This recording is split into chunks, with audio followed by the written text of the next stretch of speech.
It was not a cursed book. It became an instruction manual for a curse. This is not a novel, not a legend, but a true manifesto of terror, written not for contemplation, but for destruction. Pages that taught all of Europe to see the devil in the eyes of their own mother, sister, or neighbor. This is not just a treatise on witches. It is a weapon that for centuries turned fear into religion and doubt into crime. Today we will look into the very essence of the Malleus Maleficarum, the hammer of witches. What made it the most dangerous book of the Middle Ages? Why did it survive despite condemnation by the Church? And how did a single book manage to rewrite the very concept of evil?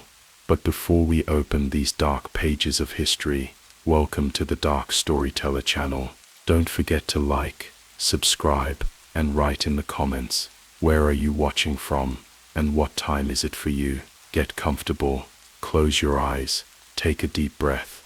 It's time to descend into a world where fear had a name, and that name was Malleus Maleficarum. Not an ordinary name. Malleus Maleficarum, not just a metaphor. It is a Latin phrase that means hammer of witches, but what seems like a figurative image was in fact a literal tool. A tool of psychological, spiritual, and physical persecution. In times when the human soul was currency at the fair of faith, this book became a hammer, not striking sin, but humanity. First published in 1487, it quickly spread across Europe like black mold along the damp stone of a cathedral wall. In an era when the Inquisition was not searching for truth, but for victims, the Malleus Maleficarum gave it a mechanism, not just justification, but a step-by-step manual. How to recognize a witch, how to interrogate her, and how to destroy. But why hammer? It is not a random word, because this book did not explain, it punished. It did not enlighten, it executed. Its pages carried not knowledge but impact, against doubt, against empathy, against resistance. The authors, Heinrich Kramer, and possibly Jacob Sprenger, although the latter's involvement is disputed, did not write a philosophical treatise. They wrote a machine of terror, every chapter, a nail in the coffin of those who thought differently. The irony lies in the fact that the Vatican itself never officially approved the Malleus Maleficarum. Moreover, in the 1490s, it was even temporarily banned.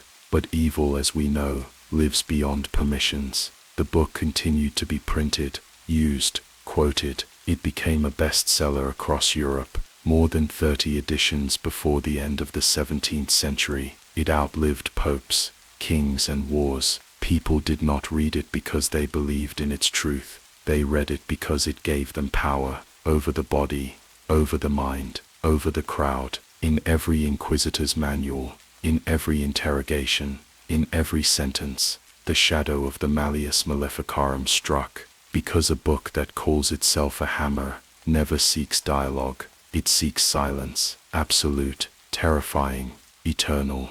The fear that pulses within its pages was not accidental. It was engraved with surgical precision. Every phrase aimed not at reason, but at instinct. It taught not to think, but to fear. And this induced fear worked flawlessly. Suspicion became evidence, and evidence, a death sentence. The text carefully explained why women were the primary suspects. Supposedly, they were weaker in spirit, more susceptible to demonic influence. One chapter plainly stated, all witchcraft comes from carnal lust, which is in women insatiable. It wasn't a hypothesis, it was a doctrine, a new theology of persecution. There was no room for doubt. The book excluded chance. It systematized evil. If your cow died, it was a witch. If a child fell ill, a witch. If a man became infertile, if the bread failed to rise, if lightning struck your roof, a witch. And she was nearby,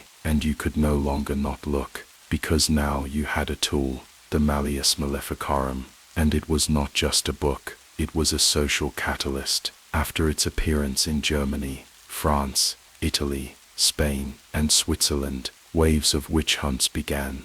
In cities, tribunals were built for interrogations, and in village churches, sermons were not about love, but about how to detect witches. The interrogations recommended by the Hammer were not merely cruel, they were methodically precise. Torture was allowed without remorse, since it was believed that evil forces prevented a witch from confessing without pain. Even if she died during torture, it was considered a sign that the devil had left her body, and if she survived, she was burned.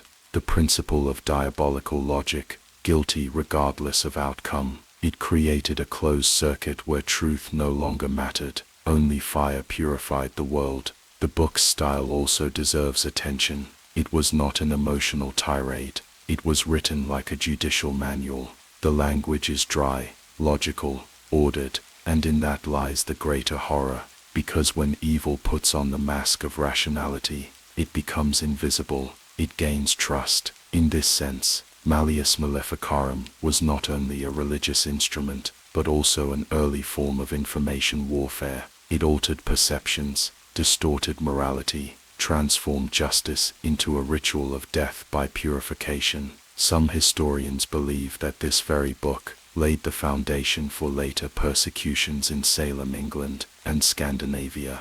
Though written in the 15th century, its logic lived on in courtrooms well into the 18th. It made European society believe that a woman with her hair down at night was a threat, that a neighbor healing with herbs was not a healer, but a servant of the devil, that silence was a sign of conspiracy, and screaming, a confession of guilt. Malleus Maleficarum turned the very notion of otherness into a death sentence, and it taught generations to fear each other.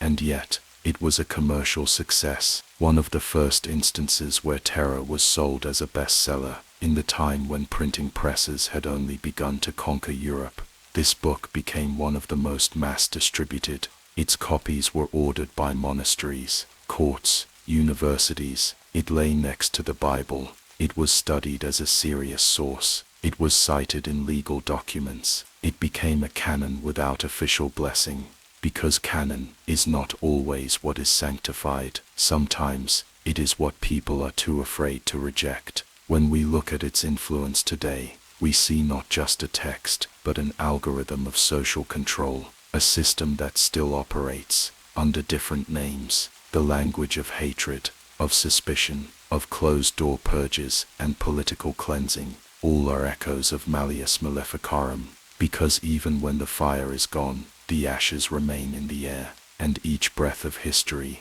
each new turn of paranoia, brings us back to the source that taught us to fear systematically, taught us to persecute with a smile, taught us to destroy in the name of good. That is why we have no right to forget this book, because its essence is not in its pages, its essence is in its consequences, in how it opened the gates to institutionalized terror, one that became a part of the very structure of Western culture, and if we are not vigilant, we may find ourselves its readers once again, not in the library, but in life, where every word once more becomes a hammer. They were not mere men. They were architects of fear, clothed in robes of piety, whispering judgment through the veil of sanctity.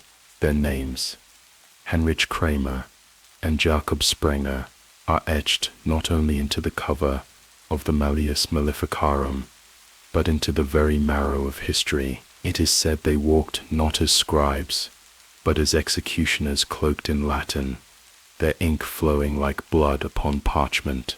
They did not simply write a book. They crafted a ritual, a doctrine, a weapon, and behind the precision of their legalistic rhetoric, there was the burning breath of obsession.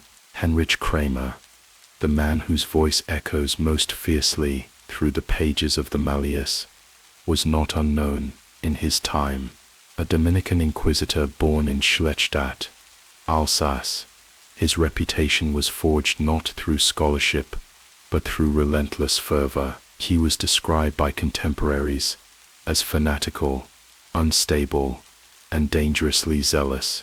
His fixation on rooting out witches bordered on monomania, and where reason faltered, Kramer pressed forward with unyielding certainty. He roamed through southern Germany, like a hunter through the forest, not seeking truth, but affirmation. In 1485, he conducted one of the most infamous witch trials in the town of Innsbruck, but instead of gaining renown, he faced rejection. The local authorities deemed him mentally unfit, labeling his methods extreme, his beliefs unstable. The bishop expelled him. His work was dismissed, and in that disgrace, something darker awoke. For a zealot cast aside, vindication would come not through confession, but through the crafting of scripture. Wounded in reputation but unbroken in will, Kramer set himself to a task more potent than mere trial.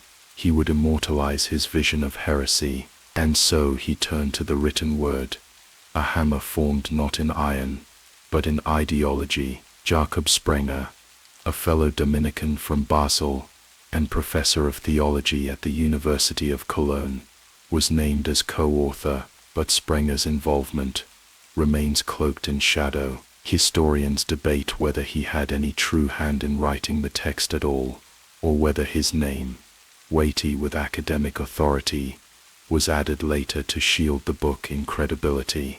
The Cologne Faculty of Theology never approved the Malleus, despite Kramer's claims, and yet its influence grew like rot beneath polished marble.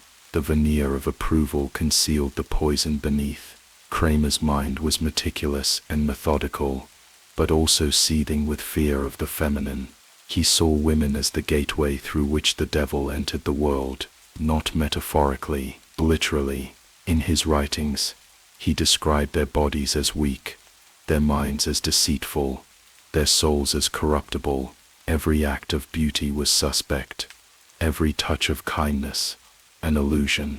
According to Kramer, the womb was not only a vessel of life, it was a portal to hell. His obsession spilled across the pages, with lust, with disobedience, with the terrifying notion that a woman might hold power not granted by the church. He feared their laughter, their solitude, their intuition. He saw in them not daughters of God, but apprentices of Satan, and he cloaked these fears in scholasticism, dressing horror in robes of legality. The Malleus is structured like a court document, divided into 3 parts, the proof of witches, their evil, and the means of destroying them.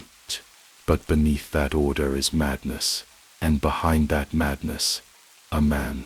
Kramer's personal writings bleed through the text, particularly in the final section, where he guides inquisitors on how to conduct trials, extract confessions, and eliminate resistance. Torture is not discouraged, it is endorsed. Deception is not forbidden, it is recommended. Even silence, he argued, could be interpreted as guilt, and any woman who defended herself too well in court, that too was proof of witchcraft, for only a demon could grant such eloquence.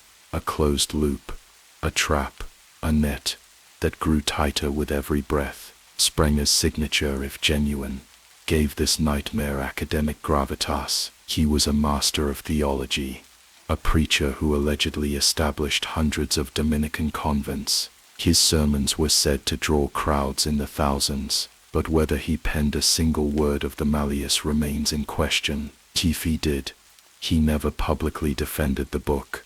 If he did not, then his name was stolen to sanctify persecution. Either way, the dual authorship fed the illusion of consensus, and that illusion was enough. The church was slow to embrace the text officially, but it didn't need to. The people embraced it, the judges embraced it, the fear embraced it, and that fear metastasized. Kramer continued his crusades, empowered now not just by the force of his voice, but by the force of the written word. He traveled, taught, preached. The Malleus followed him like a shadow. It was reprinted, quoted, canonized in action if not in law, and wherever it went, the burnings followed. Heave all bird, in Treya, thousands of lives reduced to ash, women who tended herbs, women who lived alone, women who spoke too much, women who spoke too little. No one was safe. Tibolian and Gimsiter's name was whispered like a spell. Evil bird, evil bird. No grand proclamations, no canonizations, no monuments. He vanished like smoke, but his legacy endured. His hammer never rusted. It passed from judge to judge, priest to priest, century to century. In Salem, Kieferton, the specter of the Malleus, loomed over the Massachusetts Bay Colony. Hebrew arguments, made in 1487, echoed in 1692, testimony of spectral evidence, reversal of burden of proof, Hebrew elevation of hysteria into righteousness, evil bird on history's skin. And while Jacob Sprenger faded into obscurity, his name bound to a work he may not have authored, the damage had already been done. A book created from disgrace was now a pillar of doctrine. The man dismissed as unfit had redefined evil. The Malleus Maleficarum was more than a text. It was a summoning, and Kramer was its priest. There are whispers that even today, in dusty university libraries and hidden ecclesiastical vaults, original copies of the Malleus lie chained, not for preservation, but for containment. Danet, as if the ink still breathes, as if the pages still listen. Danet, as if the hammer might rise again, should the world forget the shape of its echo. True horror of Kramer and Sprenger is not only what they wrote, it is what they proved, that fear needs no proof, only form, that injustice needs no truth, only process, that evil does not always shout. Sometimes it is cited, footnoted, indexed, then sometimes it signs its name not at the beginning, but at the end. And so their shadows remain, not as men, but as forces, not as names, but as warnings. Their words did not end with their deaths. Their hammer still hangs, silent, heavy, waiting, and history, ever forgetful, stands just beneath it. The year was 1486. Winter gripped the Germanic lands with a quiet ferocity, the air brittle with frost, and the sky the color of old parchment. In the narrow candle-lit chambers of a press in Spire, something ancient was stirring, not a creature, not a whisper, but a text. Sheets of paper inked with doctrine and dread emerged from wooden presses with mechanical rhythm, one after another, each carrying a portion of what would become the most infamous book of its time. The Malleus Maleficarum, the hammer of witches, had begun to take form, not merely as a manuscript, but as a force. It was not announced with trumpets, nor launched with fanfare. It was born in shadow, printed by the press of Peter Drac, a name mostly forgotten, but whose machines gave birth to something that would shape centuries. That year, 1486, became a threshold. Before it, the fear of witches was scattered, vague, and local. After it, fear had a name, a method, a printed body. The idea of the witch ceased to be superstition, it became jurisprudence.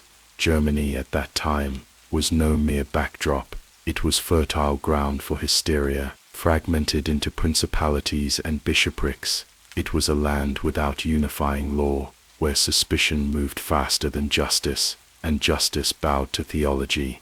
The Black Death had passed, but its echoes lingered like footsteps in the fog. Social unrest, famine, and plague had weakened the faith of many, and when faith falters, fear sharpens. People sought explanations, scapegoats, someone to blame for the invisible forces that crushed crops and stole infants from their cradles. The church had long whispered of heresy, but now it spoke openly of the devil's agents walking among the people, unseen, seductive, and deadly. And then, suddenly, here was a book that gave those whispers form, printed, structured, sanctioned in appearance, if not in truth, bound in leather and wrapped in Latin. The decision to print the Malleus in Spire was not arbitrary. The city was a hub of theological discourse, close enough to the University of Cologne to borrow its legitimacy, and remote enough to avoid the critical eyes of Rome. Kramer had been expelled from Innsbruck the year before, humiliated by church officials for his conduct in trials that were deemed obsessive and irrational, but disgrace did not silence him, it ignited him. By the end of 1486, he had completed his manuscript. It was not handwritten and hidden, it was printed, duplicated, and distributed. This was not dissemination, it was infection.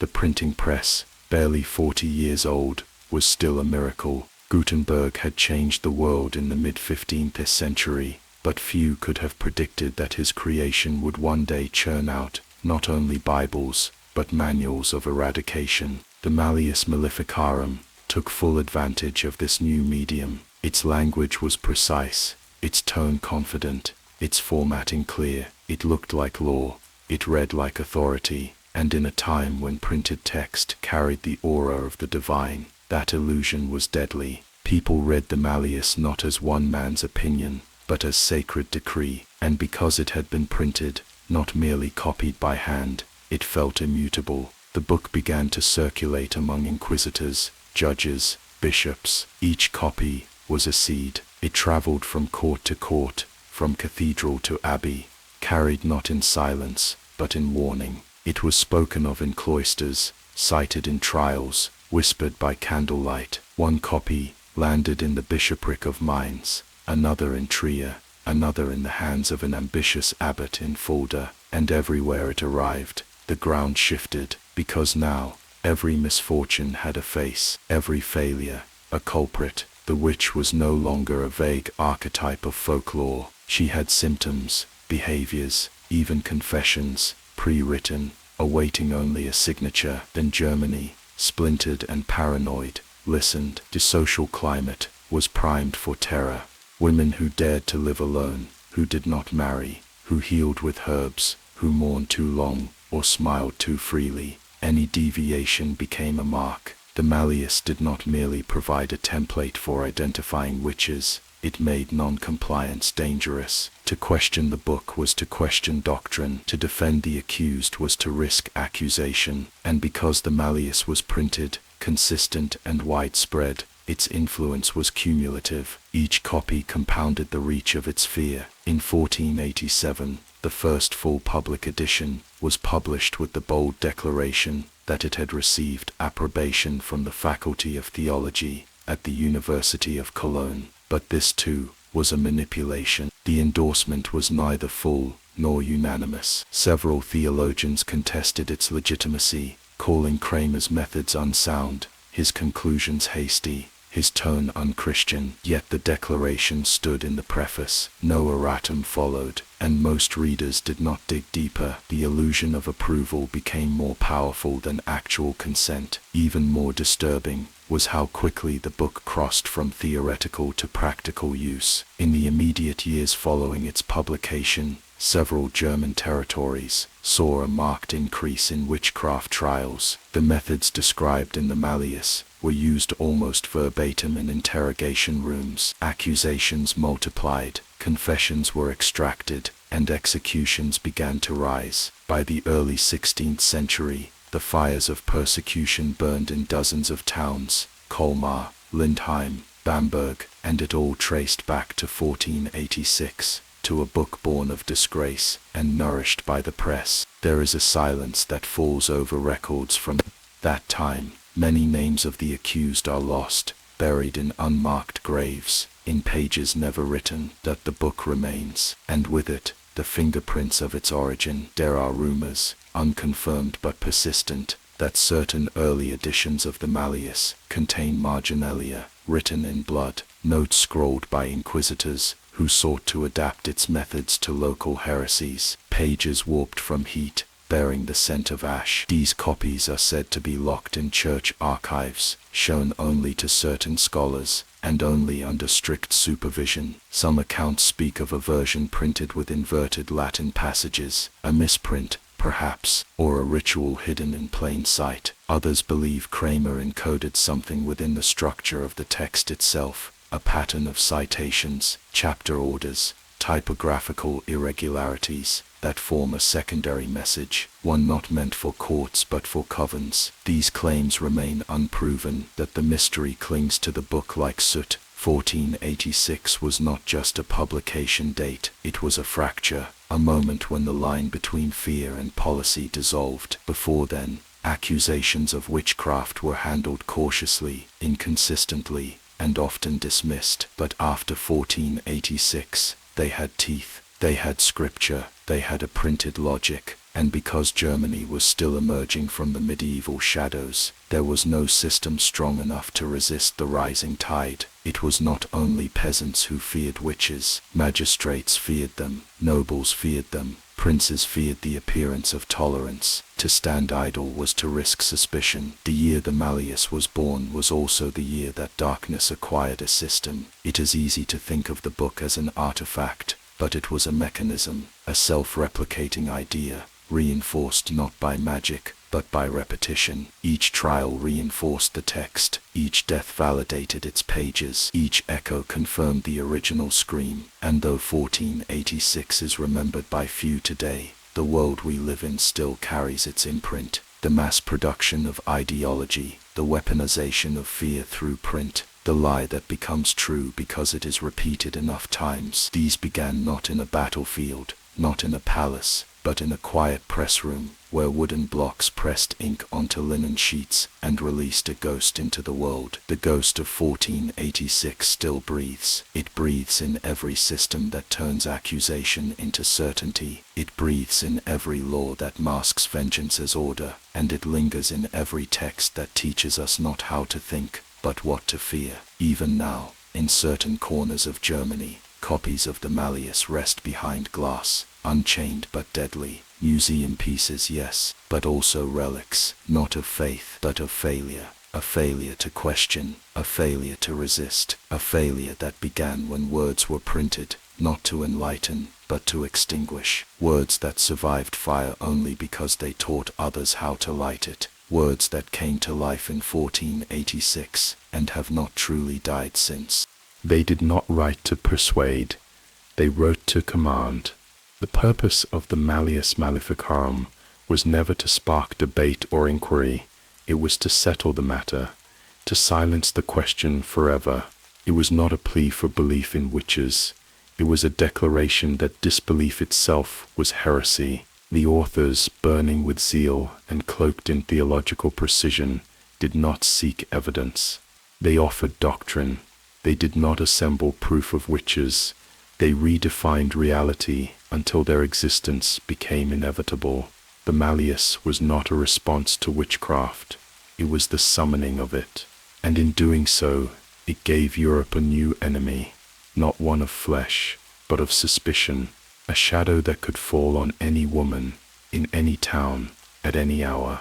The book was not merely a tool, it was a map of annihilation. Its first section begins not with questions, but with certainty. Witches exist. Their powers are real. To deny their existence is to fall into Satan's trap. These are not theories, they are axioms, positioned with the rigid clarity of divine law. It quotes scripture, church fathers, even the most revered theologians, not to explore, but to crush resistance. The entire argument is framed as an assault against doubt. Skeptics are not misguided, they are complicit. Priests who hesitate, judges who ask for caution, scholars who raise objections, all are accused of aiding the devil's agents. Thus, the book does not begin by proving witches, it begins by branding disbelief as sin. This is the foundation of its power. The argument is not that witches are among us. It is that anyone who says otherwise is already damned. And once belief was secured, the work of extermination could begin. The second part of the Malleus is where its true horror emerges, methodical, cold, unnervingly detailed. It lists the alleged crimes of witches with obsessive fixation, blaspheming the sacraments, casting storms, killing infants, poisoning wells, stealing male genitals through sorcery, and hiding them in nests. These are not metaphors, these are printed claims, absurd, grotesque, surreal, that each one served a purpose: to shock, to disgust, to inflame. The more outrageous the accusations, the deeper the fear, and fear does not require consistency, it only requires repetition. The Malleus gave shape to nightmare, and once the masses had a picture, they no longer asked if it was real, they only asked where it was hiding. Every action of a woman became loaded with suspicion. Did she speak too confidently? Did she live alone? Did she tend to animals? Did she know the names of herbs? Did milk sour in her presence? Did men feel desire for her they could not explain? The Malleus taught that witches were driven by lust, vanity, envy, and above all, a thirst for power that defied the patriarchal order. Women who challenged that order, even unconsciously, became targets. They didn't need to practice magic, they only needed to exist beyond control. The book laid out rituals of detection with surgical cruelty. It instructed judges to ignore procedural safeguards, to apply torture even in cases where evidence was flimsy, to manipulate testimonies with theological logic. It advised that witches would often weep and call upon God in false repentance, and therefore, such displays must be taken as signs of guilt. It declared that a woman who resisted confession under torture was aided by demons, and a woman who confessed too quickly was a deceiver. There was no escape. The Malleus turned innocence into a symptom. Its brilliance was not in its logic, but in its ability to redefine logic itself. The authors made sure that the text would fit seamlessly into inquisitorial processes. They offered model interrogations. They defined categories of witches. They explained how to identify accomplices. They even specified that witches were more likely to be from the lower classes, yet warned that noble women too could harbor evil beneath silken robes. No one was exempt, and by widening the net, they created a system not of justice, but of perpetual suspicion. Trials no longer sought truth, they followed script, and every accused witch became another proof that witches existed. In the towns where the Malleus spread, records show a dramatic rise in executions. In Elwangen, over 400 people were killed in less than 2 decades.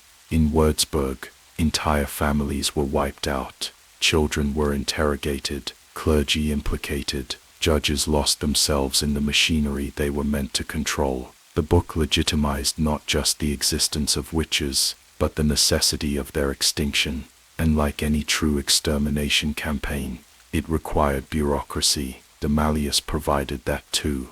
How to conduct a trial, how to weigh testimony, how to assess guilt. It replaced nuance with prescription, and uncertainty with order. And it was this order that terrified most, because the book was not written in rage. It was written in calm, deliberate, ecclesiastical language. It bore the structure of law, the tone of doctrine, the confidence of infallibility. Its purpose was not to rage against witches, but to govern their removal, to instruct the state on how to erase them cleanly, quietly, with God's blessing. No need for firebrands or mobs, just procedure. Behind this mask of order lay something more sinister. The book projected a moral world in which salvation required cruelty, where torture was not only permitted, it was righteous, where mercy became weakness, where the extermination of the witch was an act of purification, not vengeance. The authors claimed that God's justice required human hands, and if those hands trembled, Satan would triumph. This created a paradox from which no society could escape. To be good, one had to destroy. To protect the soul, one had to break the body. Real stories emerge from the ash. In 1590s Scotland, under King James VI, who had studied the Malleus, dozens of women were burned at North Berwick. In 1626, in the German town of Bamberg, Prince Bishop Johann George II conducted a mass witch trial that echoed the Malleus almost word for word. Property was seized, confessions tortured, and by the time the flames died, over 900 people had vanished into smoke. In the archives of Toulouse, letters between inquisitors quote the Malleus directly, as if it were divine scripture. The book had not merely suggested a path, it had written liturgy, and the fires it lit were not wild, they were sacramental. Some scholars now argue that the Malleus was not just a reflection of medieval fears, but a tool of systemic control, that its true purpose was not demons, but discipline. By labeling the female body as a threat, it fortified patriarchy.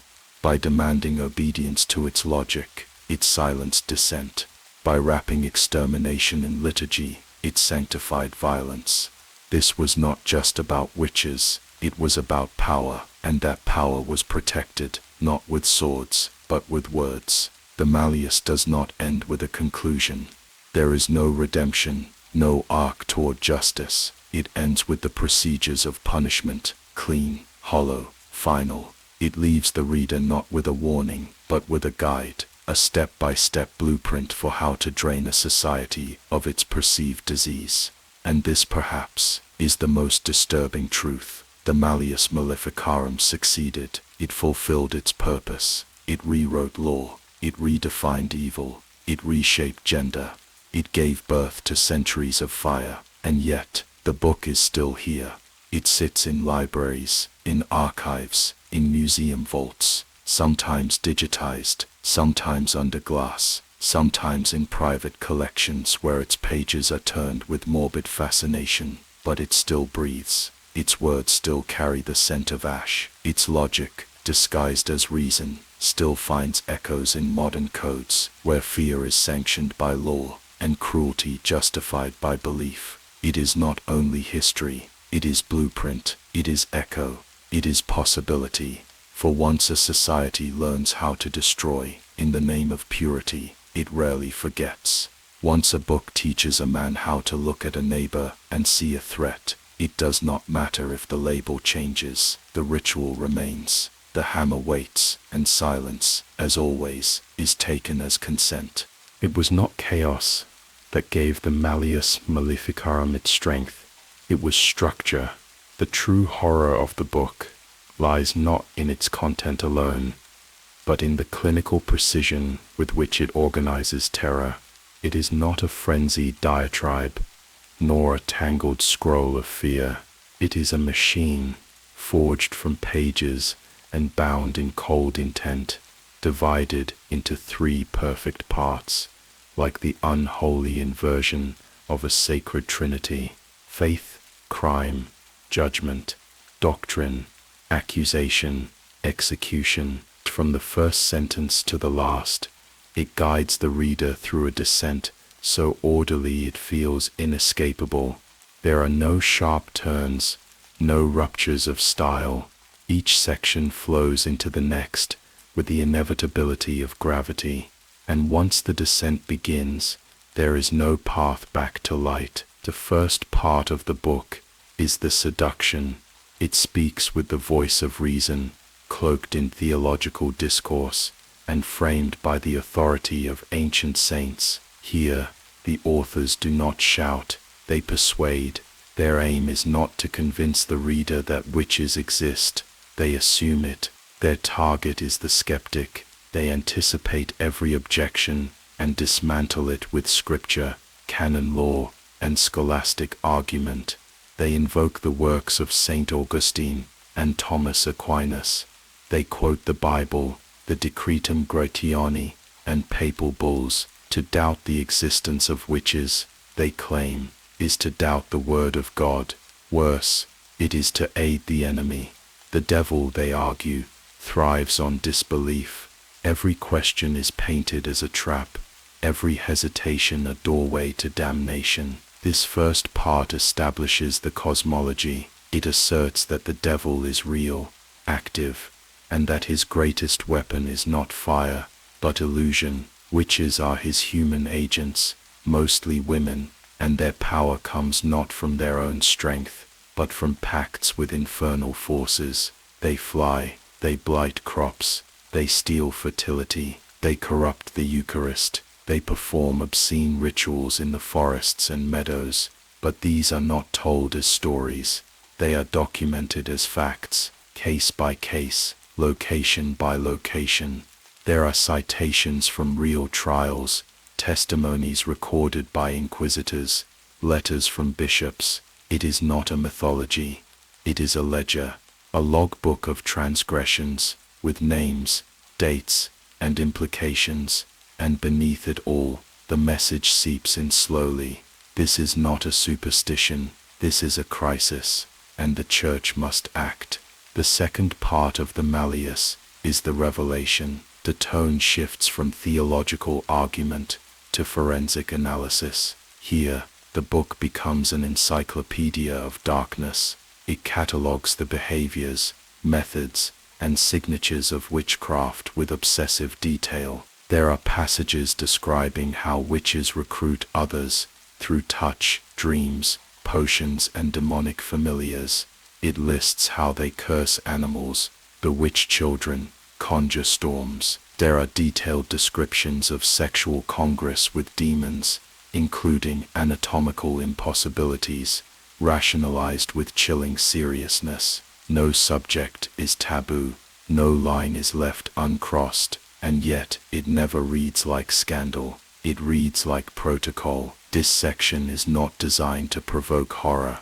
It is designed to educate, to instruct. It trains the reader in the identification of the witch not just as an abstract threat, but as a neighbor, a midwife, a widow, a girl. It presents formulas for detection, signs of possession, behaviors during Mass, reactions to holy water. It insists that witches cannot cry during interrogation, a claim still echoed in later European trials. It describes the Sabbath, not as a fantasy, but as a documented event, attended by thousands, sealed by blasphemous sacraments, and because the text offers no room for disbelief, each new atrocity described only deepens the reader's certainty.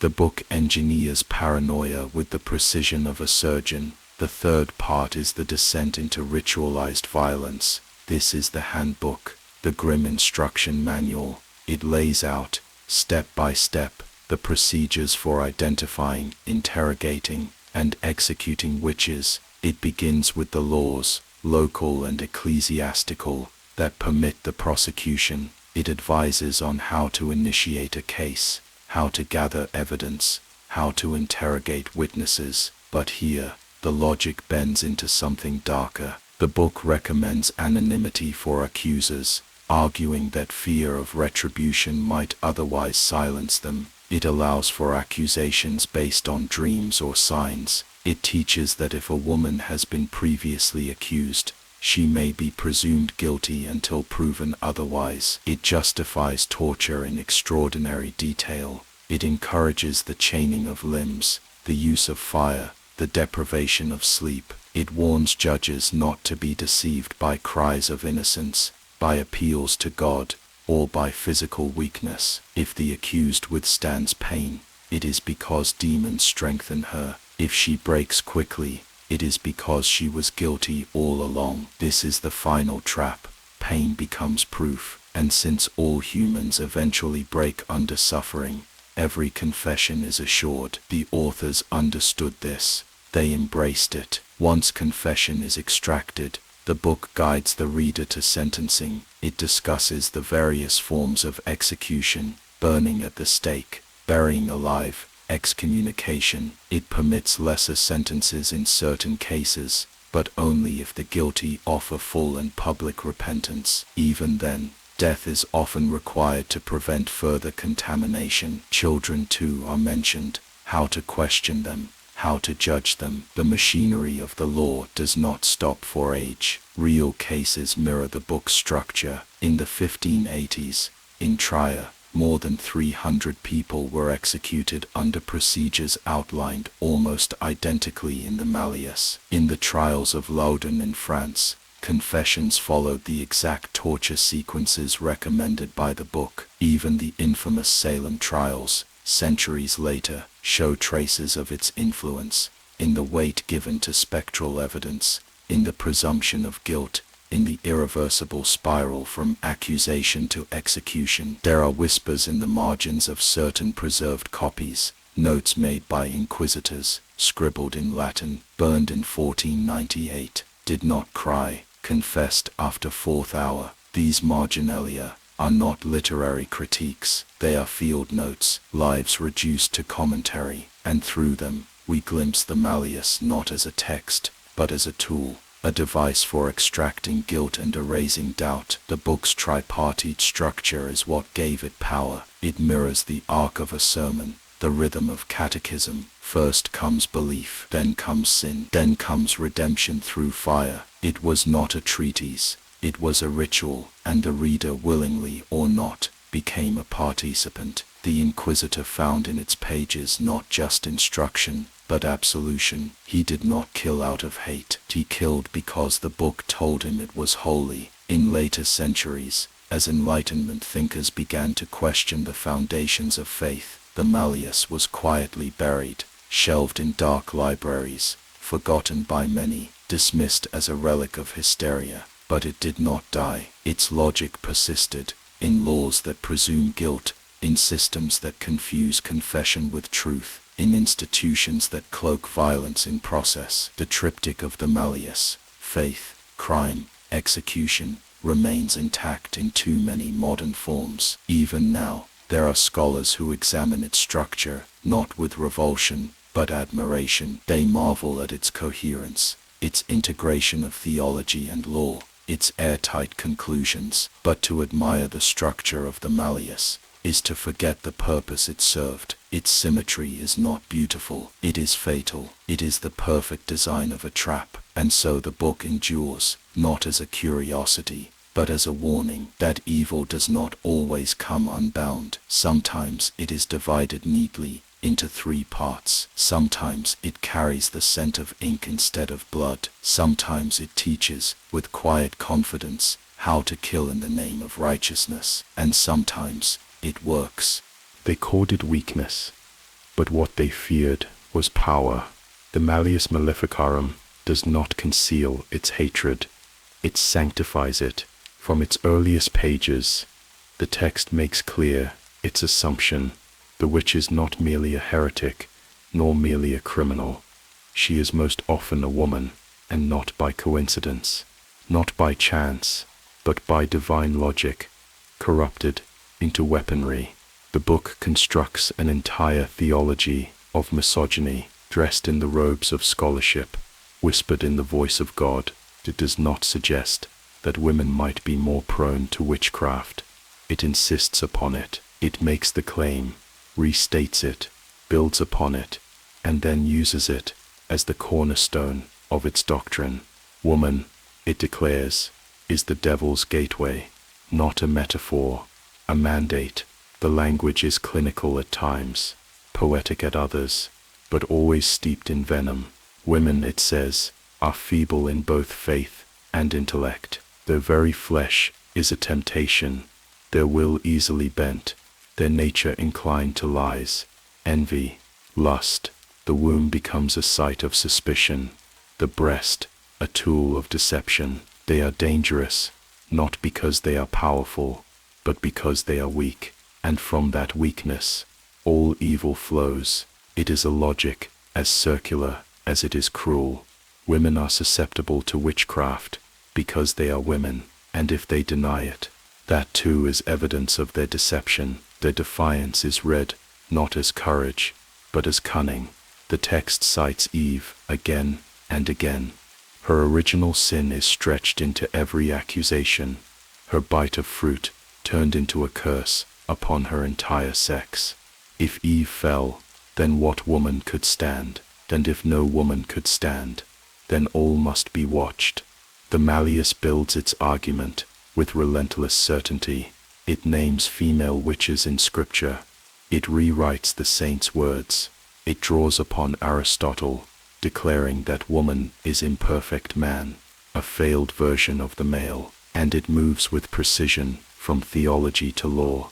Since women are more likely to fall, they must be more carefully policed, and if found guilty, they must be more harshly punished, not because they are more dangerous, but because they are more prone to temptation. This ideology, printed and spread, did not remain ink on parchment. It bled into the courts, the churches, the homes, Records from the 15th to 17th centuries reveal a staggering truth. Of all those executed for witchcraft in Europe, over 80% were women. In some regions that number reached 90 or more. In the German lands alone, tens of thousands of women were burned, drowned, hanged, and the reasons were rarely mystical. They were widows with property, healers with knowledge, wives who spoke back, daughters who dreamed aloud, the midwives who knew too much about birth, and therefore, in the twisted logic of the Malleus, must also know the secrets of death. The text taught that women, particularly those without male guardianship, were vulnerable to demonic pacts. It claimed that women's sexual desire was insatiable, and therefore made them easy prey for devils who appeared in seductive forms. The incubus and succubus myths were not born in folklore alone. They were fed by the pages of this book. Kramer describes in grotesque detail the alleged acts of witches during the Sabbath, kissing the devil's anus, offering their infants in sacrifice, committing unspeakable acts upon sacred items. But always, always, it is the woman who is the axis of evil. Men are mentioned, but in passing, women are the subject. Women are the enemy. And this hatred was not passive, it was active. The Malleus encouraged judges to be wary of female tears, to disregard emotional pleas, to interpret gentleness as manipulation. A woman who cried during trial was lying. A woman who did not cry was heartless. The court became a mirror, every reflection twisted. The more a woman tried to prove her innocence, the more cunning she appeared. Her very attempts to live became her guilt. Her survival, her resilience, her silence, her scream, each a thread in the noose. The misogyny of the Malleus was not abstract, it was procedural. It rewrote the way women were seen, not just by law, but by society. Husbands watched wives, fathers watched daughters, women watched each other, knowing that any accusation might spare themselves. It fractured communities. In the small town of Zugarramurdi, Spain, dozens of women were arrested in 1609 on suspicion of witchcraft. One by one, they turned on each other, not from evil, from fear. They had read the same sermons, heard the same passages, knew that the only way to live was to agree that someone else must die. And those women who did confess, their words were recorded, published, displayed. Under torture, they spoke of flying through the night, of secret herbs and pacts with devils. But these were not confessions, they were scripts, extracted through pain, fed by priests, confirmed by the pages of a book that had already decided their fate. The Malleus created a world where no woman could be safe. To be old was suspicious, to be young was dangerous, to be beautiful was perilous, to be ugly was worse, to be childless, unmarried, educated, curious, alone, each a mark of Cain painted invisibly on the forehead. Some inquisitors even developed lists, traits of potential witches based directly on the Malleus: a fondness for animals, a habit of gathering herbs, a knowledge of the stars, the ability to heal.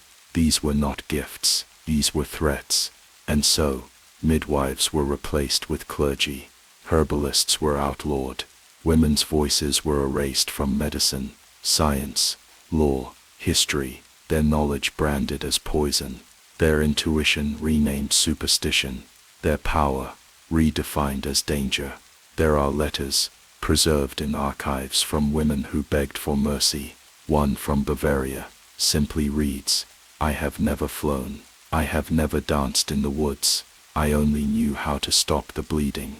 Another from a woman in ruin, "I am old, my hands shake, I cannot even milk the goat, how could I call down a storm?" These pleas were read aloud in court, then ignored. The book had already spoken, and yet it was not just the accused who suffered. The ideology seeped into theology itself. The Virgin Mary was exalted higher. all other women lowered deeper. The ideal woman became one who was silent, obedient, untouched. Anything else was suspect. Women were taught to fear their own bodies, to mistrust their thoughts, to see in themselves the seeds of damnation. And when they looked into the eyes of their daughters, they saw not just innocence, but risk, because the book did not only define the witch, it defined the woman.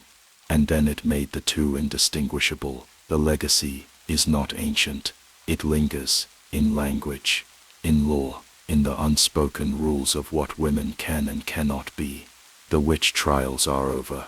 The book is shelved, but the logic lives. The suspicion, the punishment for disobedience, the fear of female knowledge, female sexuality, female solitude. It is not burned away. It is merely renamed. There are copies of the Malleus, still held in European cathedrals, locked behind cases of glass and steel. They are catalogued, preserved, studied. Scholars annotate the margins. Historians cross-reference the trials, but the air around them is still heavy, as if the book knows, as if it remembers, as if it waits. They called it weakness. They printed it as truth. They used it as law. But what they truly feared, what made them write with such fury, was not weakness. It was strength. The strength to know, the strength to speak, the strength to be. And so the hammer fell, again and again, not on witches, on women, not for what they did, but for what they might become. They closed the circle, and then burned anyone who stepped outside it. In the world that the Malleus Maleficarum created, fear was not simply a byproduct. It was the foundation, and at its core lay a twisted irony more insidious than flame. To deny the existence of witches was not merely naive, not merely misguided. It was heresy, a crime not against reason, but against faith. This was the brilliance of the trap. The book did not argue for belief in witches. It condemned unbelief as sin. There could be no discussion, no caution, no skepticism. Doubt became a weapon of the devil. Silence became complicity. And those who questioned the truth of witchcraft were marked not as philosophers, but as traitors to God. This idea did not emerge in a vacuum. By the late 15th century, the Church had already fought centuries of heresies, Gnostics, Cathars, Waldensians. Each time, it learned the same lesson. Doubt spreads.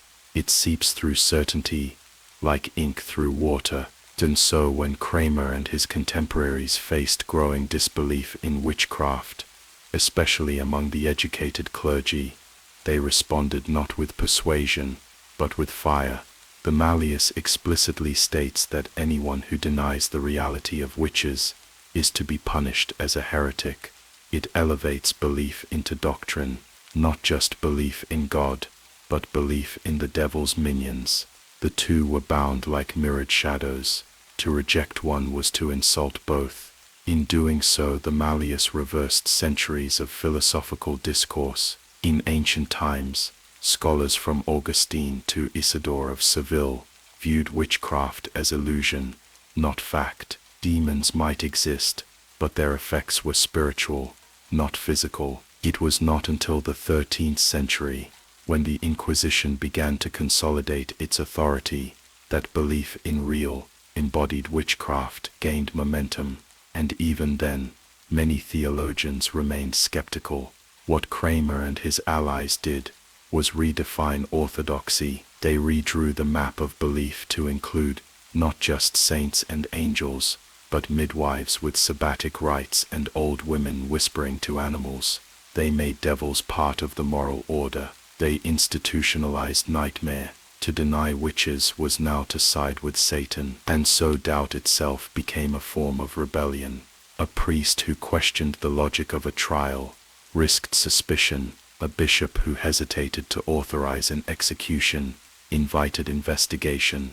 Universities that taught caution were accused of harboring apostasy. This weaponization of belief extended far beyond the courtroom. It seeped into literature, sermons, confessions, Entire populations were trained not to trust their senses, but to trust the printed word, the Malleus, above all. In 1487, this theological sleight of hand gained terrifying momentum. The book began circulating widely, and soon inquisitors across Europe adopted its principles.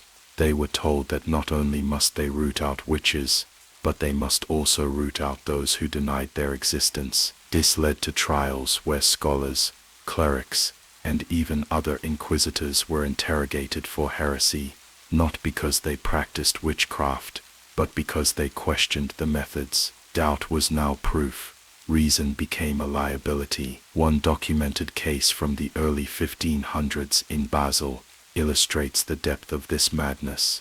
A physician named Johannes was summoned to testify in a local witch trial. He argued, based on Hippocratic knowledge, that the accused woman's supposed demonic illness was likely epilepsy. Within days he was arrested. His accusers pointed to the Malleus.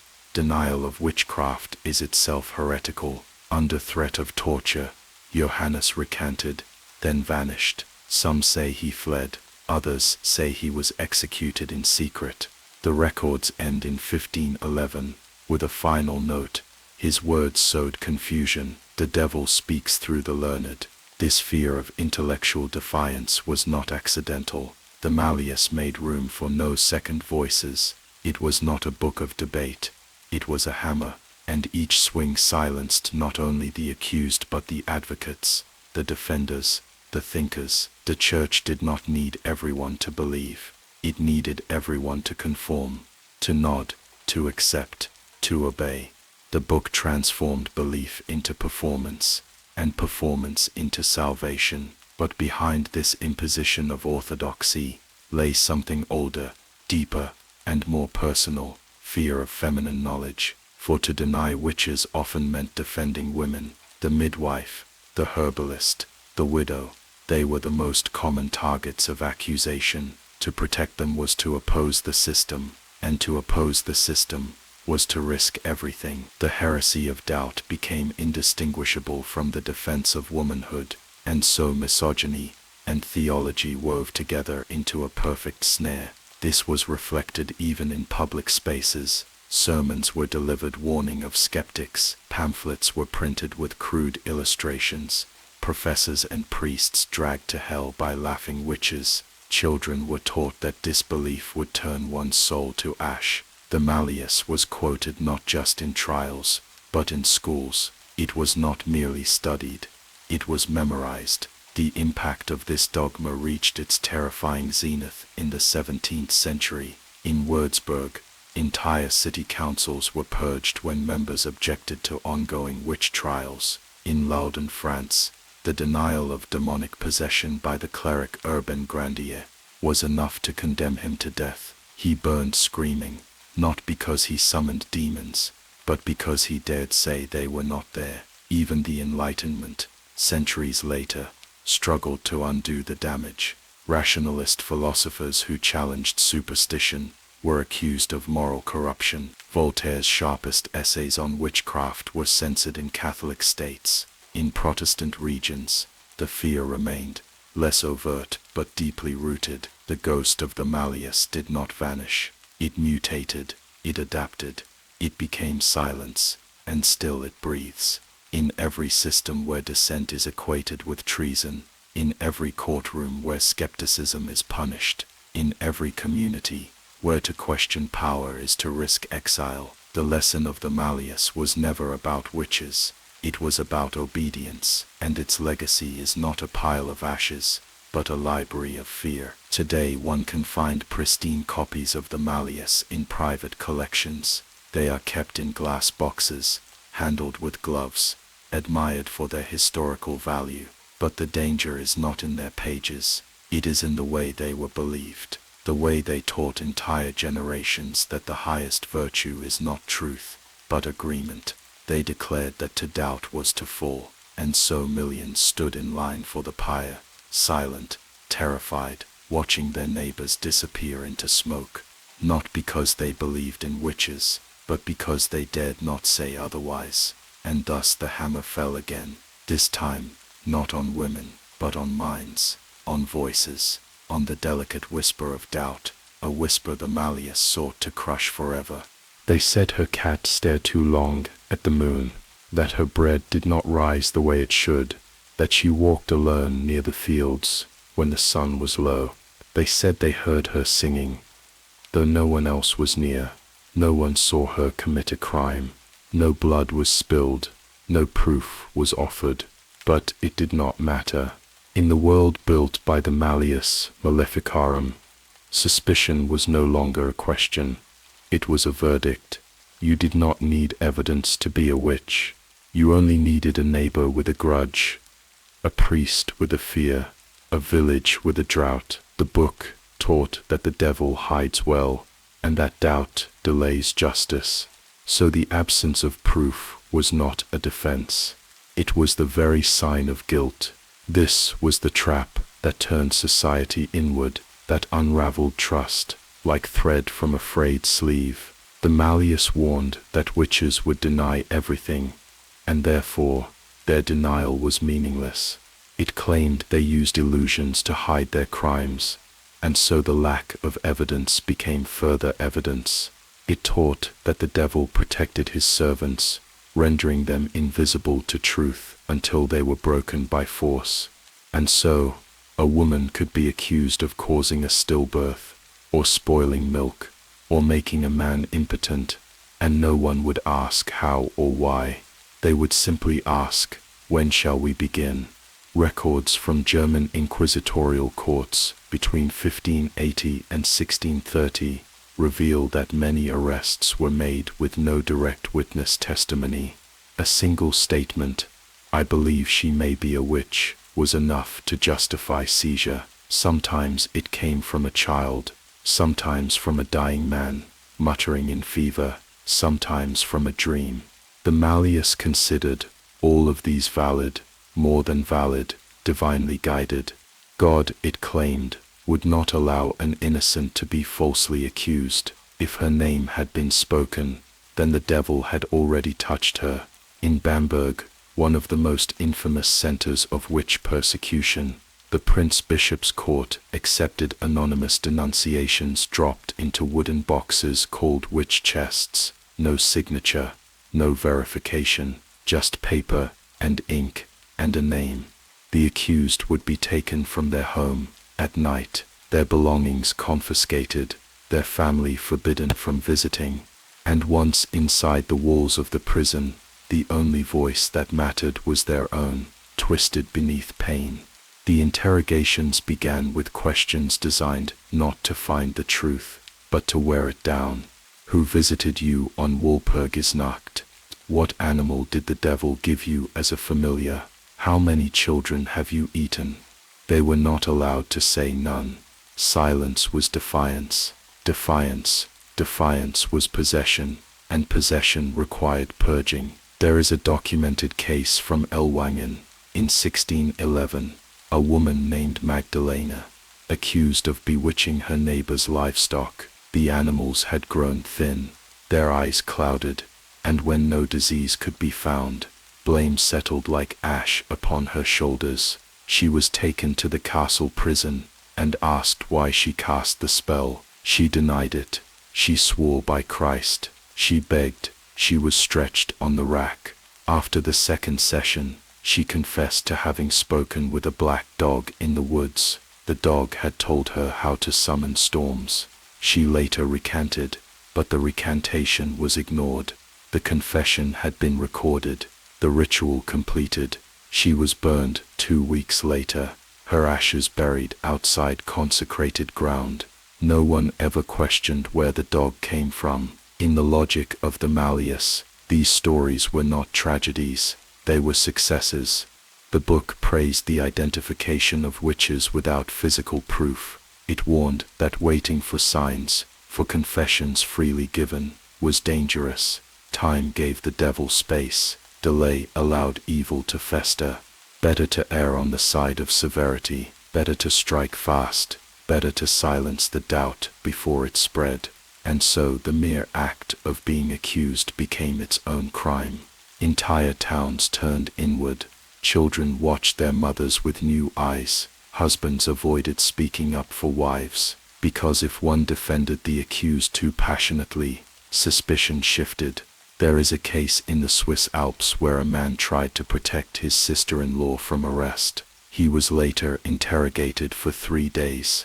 His defense was reinterpreted as shared guilt. He had, after all, eaten her food, touched her clothes.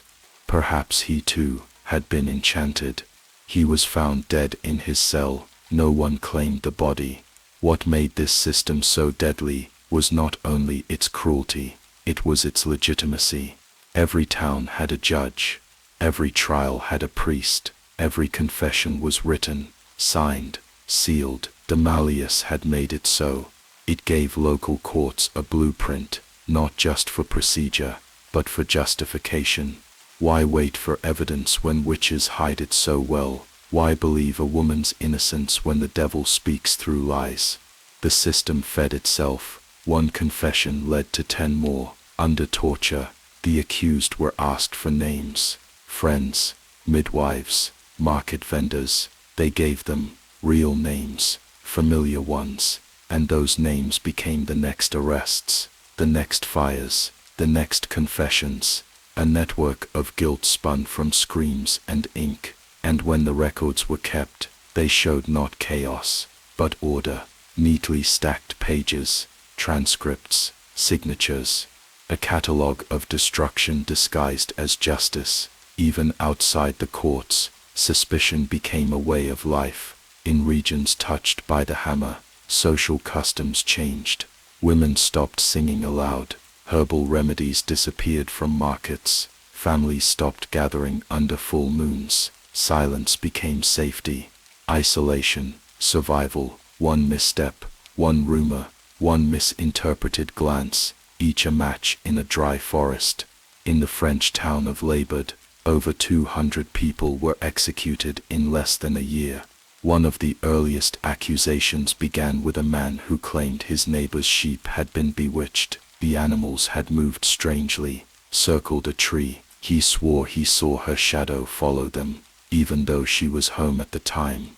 It was enough. And in the English case of Bess Clark in 1645, it was noted that she smiled alone to herself in church upon no apparent occasion. That smile, along with a single neighbor's account of an unsettling feeling, brought her to the gallows. Even death was not always the end. The body of a woman in 16th century Bohemia was exhumed, tried posthumously, and burned, because her granddaughter began speaking in tongues. They said the grandmother had infected her from the grave. There was no proof, only possibility. And in the world the Malleus had shaped, possibility was all it took. There are copies of the book, centuries old, with edges stained by the hands that turned them too often. Pages smudged with wax, blood, ink. Some contain marginal notes. Eyes too bright. Woke up before the cock crowed, refused bread on Thursday. These were not poems, they were reasons, justifications, pieces of the invisible noose that hung not from rafters, but from belief. The Malleus warned judges to never dismiss the power of small signs. It claimed the devil used subtlety as his camouflage, and so they looked for small signs everywhere, and everywhere they found them.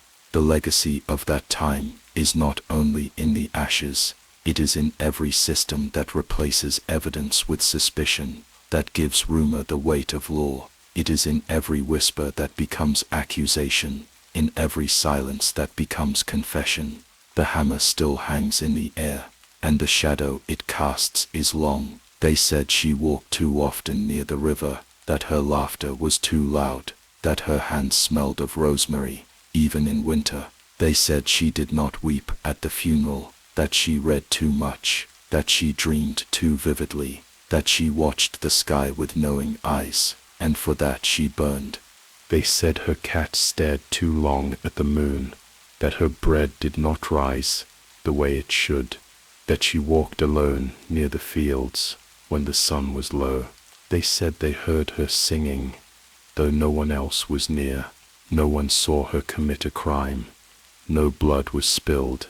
No proof was offered, but it did not matter. In the world built by the Malleus Maleficarum, suspicion was no longer a question. It was a verdict. You did not need evidence to be a witch. You only needed a neighbor with a grudge, a priest with a fear, a village with a drought. The book taught that the devil hides well, and that doubt delays justice. So the absence of proof was not a defense. It was the very sign of guilt. This was the trap that turned society inward, that unraveled trust like thread from a frayed sleeve. De Malleus warned that witches would deny everything, and therefore their denial was meaningless. It claimed they used illusions to hide their crimes, and so the lack of evidence became further evidence. It taught that the devil protected his servants, rendering them invisible to truth until they were broken by force. And so, a woman could be accused of causing a stillbirth, or spoiling milk, or making a man impotent, and no one would ask how or why. They would simply ask, "When shall we begin?" Records from German inquisitorial courts between 1580 and 1630 reveal that many arrests were made with no direct witness testimony. A single statement, "I believe she may be a witch," was enough to justify seizure. Sometimes it came from a child, sometimes from a dying man, muttering in fever, sometimes from a dream.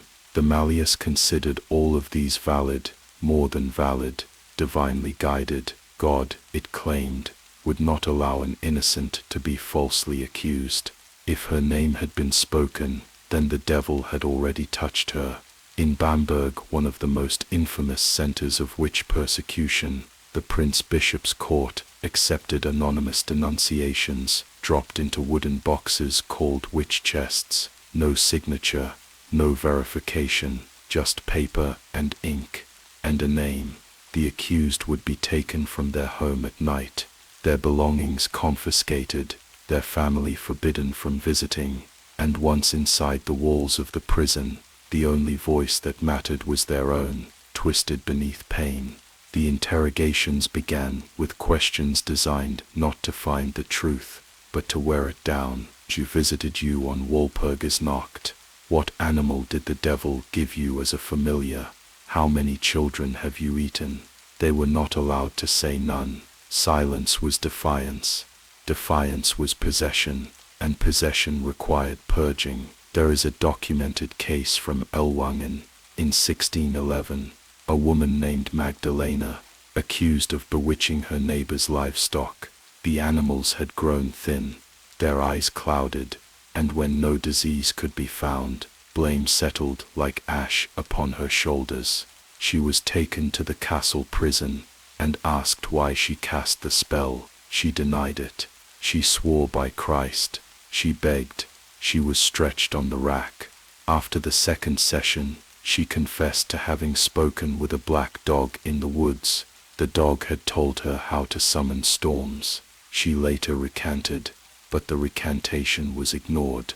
The confession had been recorded, the ritual completed. She was burned 2 weeks later, the last woman to be beheaded for witchcraft in Switzerland, despite her confession being nothing more than the result of manipulation and fear. This strategy of deceit did not only work on the lowliest of peasants, even the educated and the powerful could not escape it.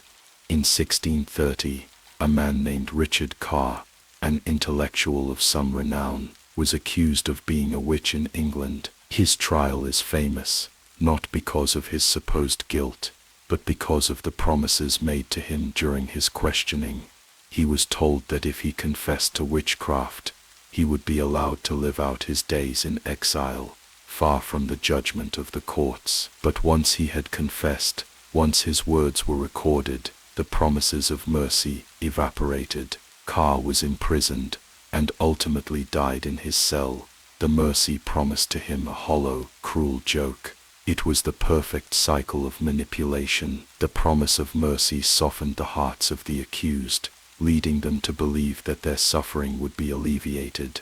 And when the confession was extracted, the The sentence was handed down as if it had been inevitable. What the court did not acknowledge, what they never allowed themselves to admit, was the role they played in creating the very circumstances of the witch's downfall. The Malleus did not simply guide the prosecution, it guided the entire process. The question was not whether or not the accused was guilty, it was whether they would break, whether they would confess, whether they would live or die. And if they confessed, the judge had his victory. If they did not confess, the torture would continue, and the judge would only be more certain of their guilt. This cycle of deception continued to play out across Europe for centuries. The fear of the witch, the belief in the devil's work, was perpetuated not by any real evidence, but by the relentless whispers of power, and the promise of mercy was the greatest of those whispers.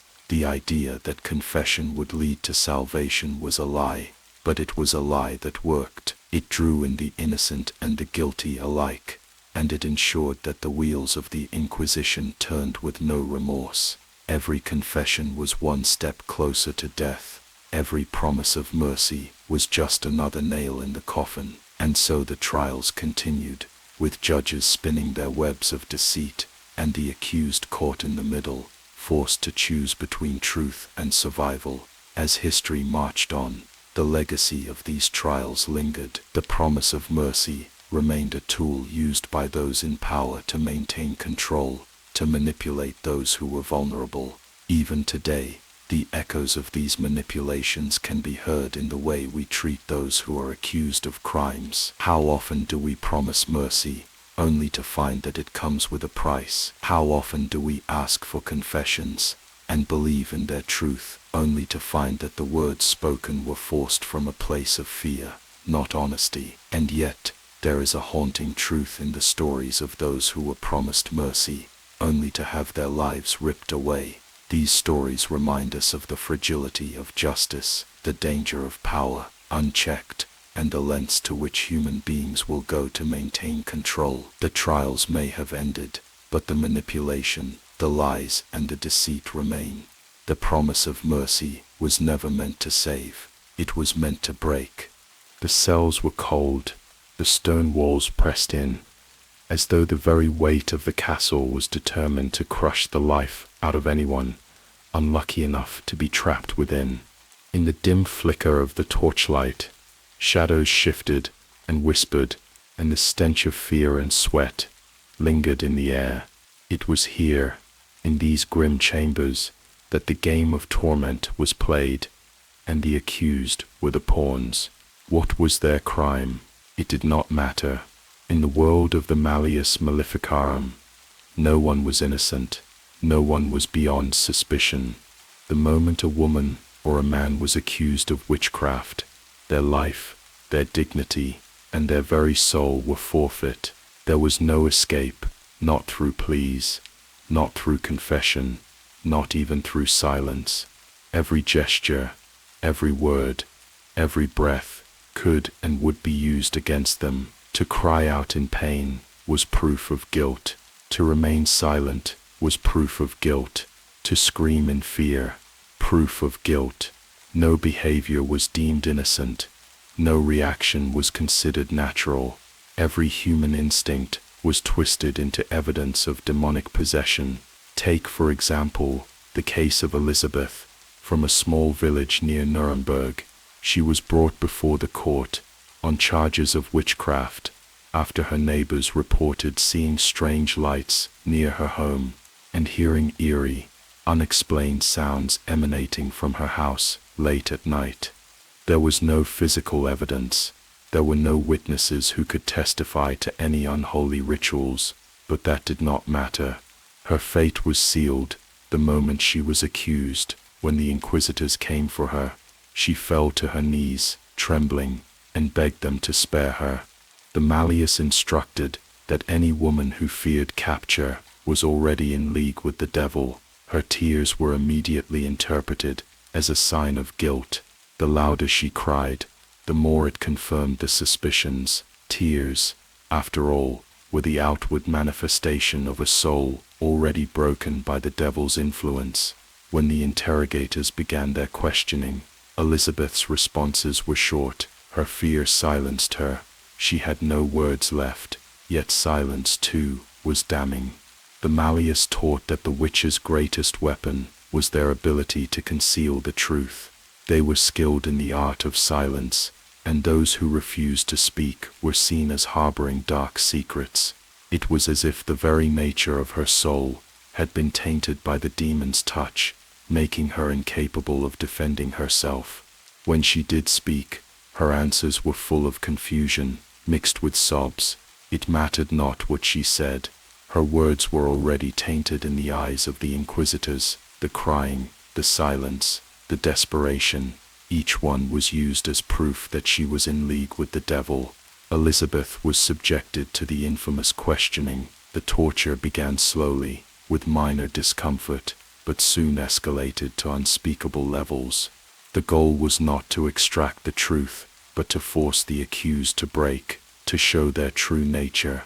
The Malleus instructed that witches would resist at first, but once they were broken, they would confess. But Elizabeth did not break. Instead, her screams echoed through the stone halls, filling the air with a haunting melody that caused the inquisitors to grow more certain of their belief in her guilt. Her screams were now taken as further evidence of her demonic possession, an outward sign of the spiritual battle being fought within her. And when she finally collapsed, exhausted and barely conscious, the inquisitors had their victory. They no longer needed her confession, her behavior, her cries, her silence. It had all been proof enough. The devil had already marked her, and in the world created by the Malleus Maleficarum, there was no escape. There was no way to be free of the accusations. Once they were laid upon you, whether you wept or remained silent, whether you screamed or bowed your head, you were guilty, and the only thing left to do was to break. But it was not just the women who suffered in this way. Men too, if they found themselves accused, were trapped by the same vicious logic. The Malleus knew no mercy. In fact, it was designed to ensure that no matter how the accused behaved, they could be manipulated into a confession or a conviction. The case of Peter in Austria in 1571 stands as a chilling example of how even the most innocent could not escape the monstrous web of suspicion. Once it was cast, Peter was accused of sorcery after his wife fell ill and died mysteriously. No one could explain her sudden illness or her quick death, but the rumors of witchcraft spread like wildfire. When Peter was brought in for questioning, he sat in silence. The Malleus taught that silence was the mark of the witch. It was then that the inquisitors set to work on him, claiming that his lack of response was evidence of guilt. But Peter, unlike Elizabeth, did not scream. He only nodded, resigned to the fate that awaited him. This, too, was twisted into further evidence of guilt. His calmness was perceived as unnatural. The Malleus stated that witches were calm because they had already made their peace with their fate, having long since lost their humanity. To remain calm in the face of interrogation was proof that he was already possessed, that the devil had already claimed him. The inquisitors tightened their grip. They did not need a confession from Peter. His behavior alone had been enough to mark him as guilty, and the terror that followed would be an inevitable part of his life, even after he had passed from this world. Perhaps the most terrifying aspect of these trials was that the lack of escape was built into the very system of belief itself. The Malleus Maleficarum taught that witches were not human anymore. They were vessels of evil. Their very nature had been corrupted by the devil, which meant that every action, every gesture, every word was tainted by this possession. A witch was not simply a woman or a man who practiced the forbidden arts. They were an agent of chaos, a being who could not even be trusted to speak the truth. And so, the torturers and inquisitors used these beliefs to their advantage. The victim's suffering was not only justified, it was expected. The system was designed to make it impossible for the accused to ever escape the label of witch. Over time, the pattern became clear. Once accused, a person's life was no longer their own. Their every action, every motion, was subject to the cruel scrutiny of those who had the power to decide their fate. Whether the accused was screaming in agony or sitting in stunned silence, it was all interpreted as proof of guilt, and the more desperate their attempts to deny the charge, the more it reinforced the belief that the devil had already taken hold of them.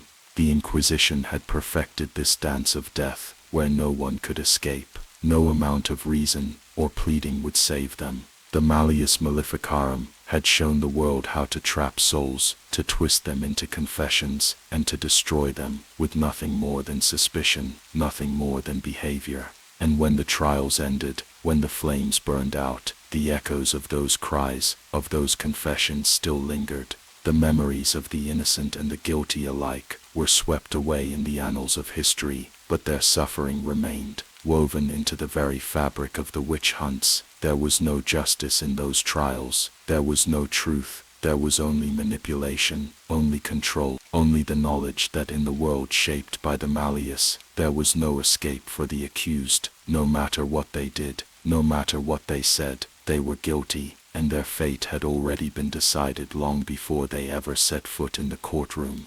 The search for the devil's mark was a pursuit that seemed to seep into every corner of life during the witch trials. It was not enough to simply accuse someone of witchcraft. There had to be proof, and the most terrifying proof of all, according to the Malleus Maleficarum, was the presence of a mark. This mark, which could appear in various forms, from birthmarks to scars, was believed to be the unmistakable sign that a person had made a pact with Satan. It was the physical manifestation of their allegiance to the dark forces, and once it was found, the individual could be condemned, their soul and body forever lost. The search itself was nothing short of invasive, as inquisitors turned over every part of the body in their relentless pursuit of the devil's mark. This could involve stripping the accused naked, inspecting every inch of their skin, and searching for anything that might be construed as suspicious, a mole, a scar, or even a slight discoloration of the skin. The Malleus described these marks as being insensitive to pain, which allowed them to be easily distinguished from ordinary birthmarks or scars. The mark, it was said, would not bleed, would not react to pressure, and would be cold to the touch. It was not just a physical sign, but a spiritual one, a dark testament to the soul's corruption. The concept of the devil's mark was not a new one. The idea had been circulating in various forms for centuries, but it became particularly entrenched in European witch hunts in the late Middle Ages and early Renaissance. Witches were believed to have made a bargain with Satan for power or knowledge in exchange for their souls, and the devil, ever the cunning deceiver, marked them to show his ownership. These marks were considered to be not only evidence of witchcraft, but also proof that the person was beyond redemption. The inquisitors, following the guidelines of the Malleus, were trained to search for these marks with meticulous care. In some cases, they would use a needle or a sharp instrument to prod at suspicious spots on the skin, convinced that if the mark was truly from the devil, it would not bleed or react to pain. In other cases, they would perform a pricking ritual in which they would use sharp objects to test the sensitivity of the skin. Those who were accused would be stripped and subjected to these cruel inspections, often in full view of the court and the public. It was a process designed not only to find the mark, but also to humiliate and break the spirit of the accused. The hunt for the devil's mark was not a simple task, and it often led to horrific consequences. One of the most infamous examples of this was the trial of Joan of Arc, the French peasant girl who led her countrymen in battle during the 100 Years' War. After her capture by the English, she was put on trial for heresy, and one of the charges against her was that she had made a pact with Satan. During her trial, she was subjected to a humiliating search for the devil's mark. Her body was stripped, and her accusers searched her for any signs of witchcraft. When they found nothing, they resorted to other methods, such as pricking her skin with needles, in an attempt to provoke a reaction. But Joan remained steadfast. and her execution would come not from the mark, but from her unyielding refusal to renounce her beliefs. She was burned at the stake in 1431, not because of any real evidence of witchcraft, but because she was seen as a threat to the political power of her captors. It wasn't just historical figures who were subjected to these terrifying searches. In rural communities across Europe, ordinary men and women were regularly accused of witchcraft, and the search for the devil's mark became an almost ritualistic process. In some cases, it was the neighbors themselves who reported the supposed marks,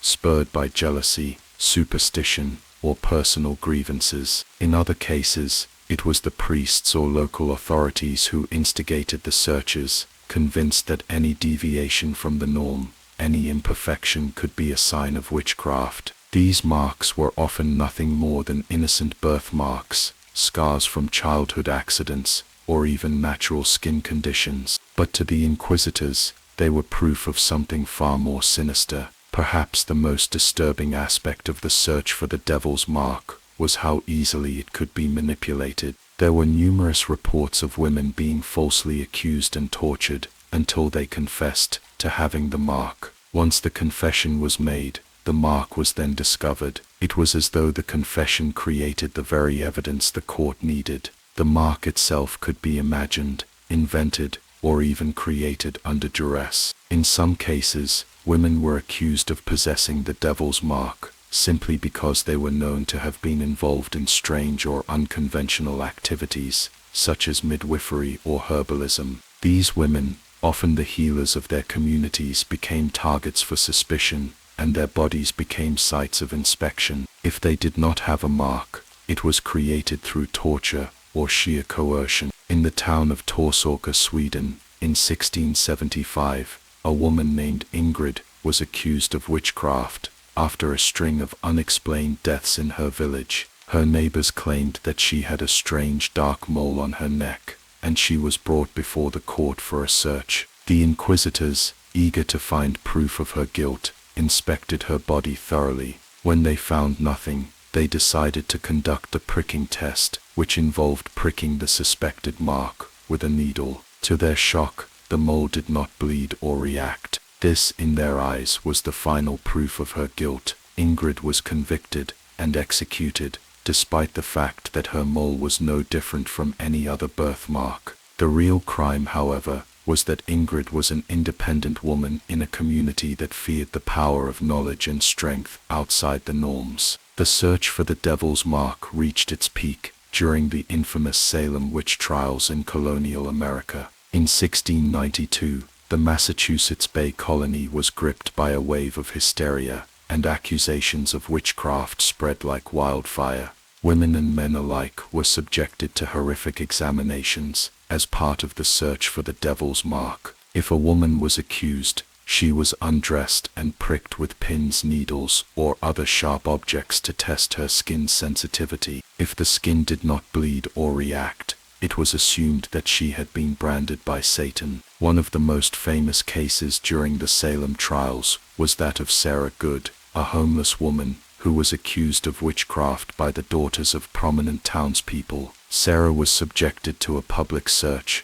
during which her body was inspected for signs of witchcraft. Her accusers claimed to have found a mark on her body, and though it was nothing more than a harmless mole, it was enough to seal her fate. She was sentenced to hang, and her execution marked one of the most tragic and unjust events in American history. The search for the devil's mark did not stop with a mere inspection of the body. It extended to the very fabric of the accused's life. The Malleus Maleficarum instructed that any connection to Satan could be revealed through behavior, physical characteristics, or relationships. The more eccentric the behavior, the more suspicious the accused would appear. Those who had the mark were seen as beyond redemption, their very existence an affront to God. They were not simply witches, they were vessels for the devil carrying his evil into the world. The marks, whether real or imagined, were evidence of the pact they had made, and once the mark was discovered, there was no turning back. The search for the devil's mark left behind a trail of injustice, fear, and horror. The legacy of those trials still lingers as we look back on the innocent lives lost, the false confessions coerced under torture, and the unjust executions carried out in the name of religion. The Malleus Maleficarum had taught the world that there was no greater sin than witchcraft, and once a person was marked, whether by birth, injury, or accusation, there was no escaping the consequences. They were bound, body and soul, to the whims of those who held power, and no amount of truth, no amount of evidence, could save them from the fire. The search for the devil's mark was not just a hunt for physical signs, it was a hunt for fear, for control, for dominance over the soul, and once it began, there was no place to hide. The air in the small, isolated villages was thick with suspicion, a whisper of fear that spread faster than any disease. It was a kind of panic that couldn't be contained, seeping into every home, every barn, every tiny corner where people tried to go about their lives. In the wake of the Malleus Maleficarum, the chaos that followed was not limited to courts or the solemn chambers of inquisitors. It spilled into the everyday life of Europe, particularly in the villages and small communities where news traveled slowly, and superstition had always held sway over reason. It all began with a single accusation, sometimes whispered, sometimes shouted, but always laden with the same primal fear that had gripped humanity for centuries. It was not long before that fear exploded into a fury of suspicion, burning through the hearts and minds of the innocent. Witches, once an abstract threat that loomed only in the nightmares of children and the stories told by old crones, became tangible, real, and dangerously close. As soon as the Malleus Maleficarum made its way into these isolated corners, it sowed a seed that would soon sprout into a monster, mass hysteria. The book, with its chilling promises of uncovering Satan's agents lurking among the unsuspecting masses, became a catalyst for the dark side of human nature. It didn't matter that the Malleus Maleficarum was often vague in its descriptions, that its evidence could be manipulated, or that its logic was based on a mix of ignorance and fear. What mattered was that it gave people a method for identifying, and more importantly, eradicating the so-called witches among them. This was no longer about faith or religious devotion. This was about something more dangerous. It was about control, and it spread like wildfire in tight-knit, insular communities where paranoia could take root and grow unchecked. In one particular village, in 1487, rumors began to circulate after a particularly harsh winter. People spoke of strange things happening, sickly cattle, crops that wouldn't grow, and babies born with deformities. It was only a matter of time before someone whispered the word witch in a corner of the tavern, and just like that, the entire village was consumed by fear. A group of women who were considered eccentric by the community became targets. They were old, lived alone, and practiced folk healing, traditions that were not understood by the rest of the villagers, who saw only their own ignorance. These women were easy prey, for they were already perceived as outsiders, and in the tense,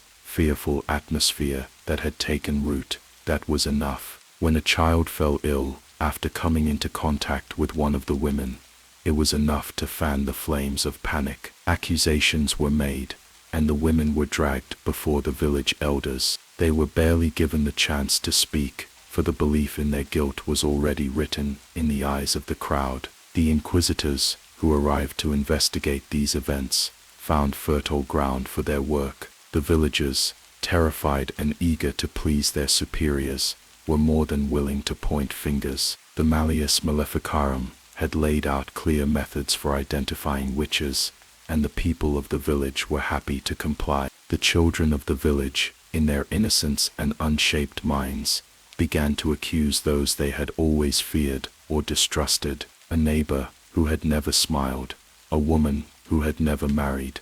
These were the people who became the targets. They were cast out, tied to a stake, and burned in front of the entire village. their screams the only sound that seemed to bring the community back together. Yet, the flames did nothing to quell the growing hysteria. Instead, it only confirmed the village's darkest fears, that the witches were everywhere. The fever of suspicion spread to nearby villages. Each accusation was not isolated. Each one was part of a larger narrative that turned friend against friend, neighbor against neighbor. Anyone who had even the smallest blemish on their character, anyone who had ever been involved in a dispute, became a suspect. One particularly chilling case involved a young girl named Agnes, who had been known for her quick temper. She had argued with a friend over a piece of land, and when that friend fell ill shortly thereafter, the rumor mill churned into overdrive. It didn't take much for others to begin whispering about Agnes's supposed pact with the devil. She had no way of defending herself, no way of explaining away her temper, her arguments, or the sickness that had struck her friend. Soon, others began to recall all sorts of small incidents that, in the panic of the moment, seemed to provide evidence of her guilt. She was dragged to the town square, where she was interrogated. She denied everything,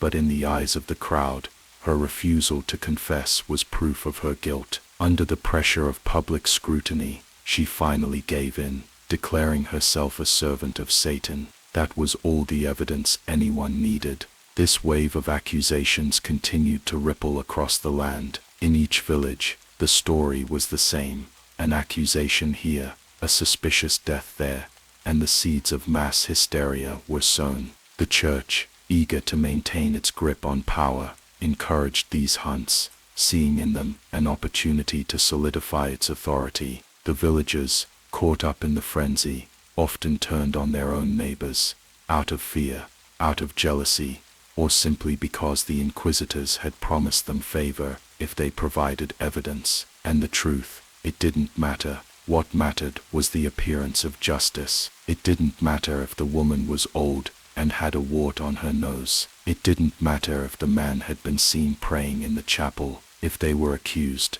they were guilty in the eyes of the law. The church's role in all of this was both crucial and ironic. On the one hand, it preached mercy, forgiveness, and the love of Christ. On the other hand, it was complicit in one of the bloodiest chapters of history. The inquisitors, armed with the full weight of ecclesiastical power, used the Malleus Maleficarum to justify horrific acts of cruelty. They proclaimed that witches were not just enemies of the church, they were enemies of the very fabric of society. By this reasoning, the witch hunts were not only a religious duty, but a societal necessity. The idea that witchcraft was a form of rebellion against God's order justified every death, every execution, every atrocity. Those who were caught up in the hysteria, even if they were not part of the original accusatory process, became its victims. They feared for their own safety,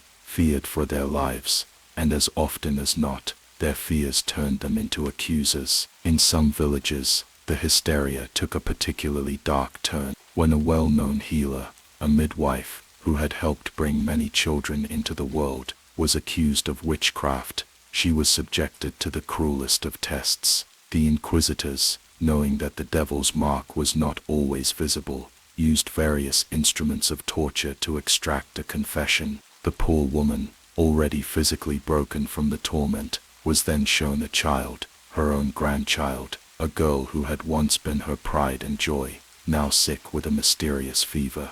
The child's illness, real or imagined, was enough to doom the woman. She was accused of being responsible, of sending the sickness into the child's body as an act of vengeance or malice. There was no escape for her, even as the people who had once trusted her turned their backs on her, her own flesh and blood. The woman was left to face the horrifying reality of her fate. The fever that killed the child was considered proof of her witchcraft, and the town, driven by hysteria, watched as she was burned. Her death, a symbol of the power that the Malleus Maleficarum had over people's lives. It was not only the lower classes who were swept up in the hysteria. Even the educated, those who were supposed to be the rational minds of their time, were not immune. In many instances, learned men and women found themselves accused, their intellectual pursuits twisted into evidence of witchcraft. In the eyes of the church,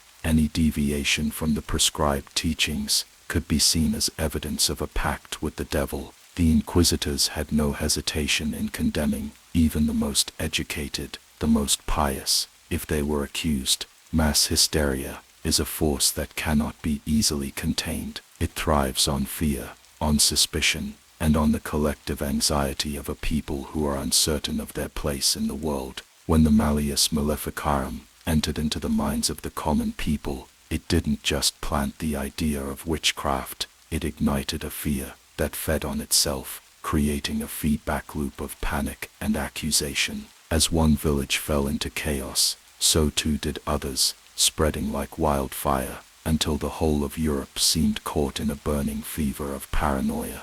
The legacy of the Malleus Maleficarum is a reminder of the dangers of unchecked power, of mass hysteria, and of the fragility of truth when fear rules the day. The search for witches became not just a religious or legal duty, it became a societal ritual, a way for communities to cope with the unknown by creating scapegoats and punishing them for the ills of the world. The victims were often the most vulnerable, the poor, the elderly, the women, and the outcasts. They became the embodiment of the devil in the eyes of a fearful populace, and in the end, they paid the price for the sins of a society that had allowed fear to become its ruler. As the witch hunt spread, suspicion began to fester, not only in the villages, but in the very fabric of society itself.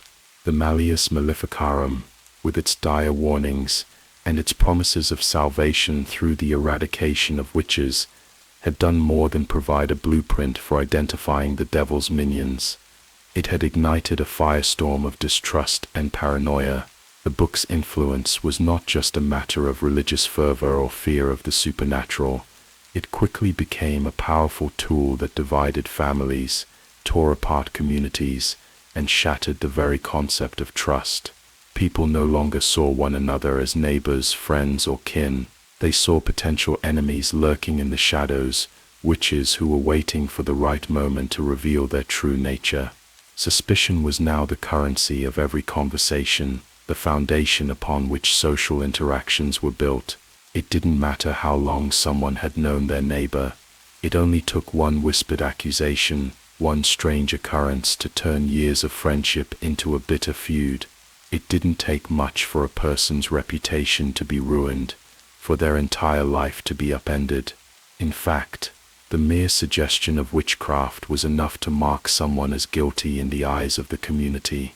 Even the most innocent behavior could be twisted into something sinister. A woman who was too quiet, too independent, or who dared to speak out of turn could be accused. A child with an unexplained illness, a neighbor's crops that withered too soon, a sudden death in the family, any of these could become the basis for an accusation of witchcraft. And once an accusation was made, the floodgates of suspicion would open wide, washing over the accused and everyone they knew.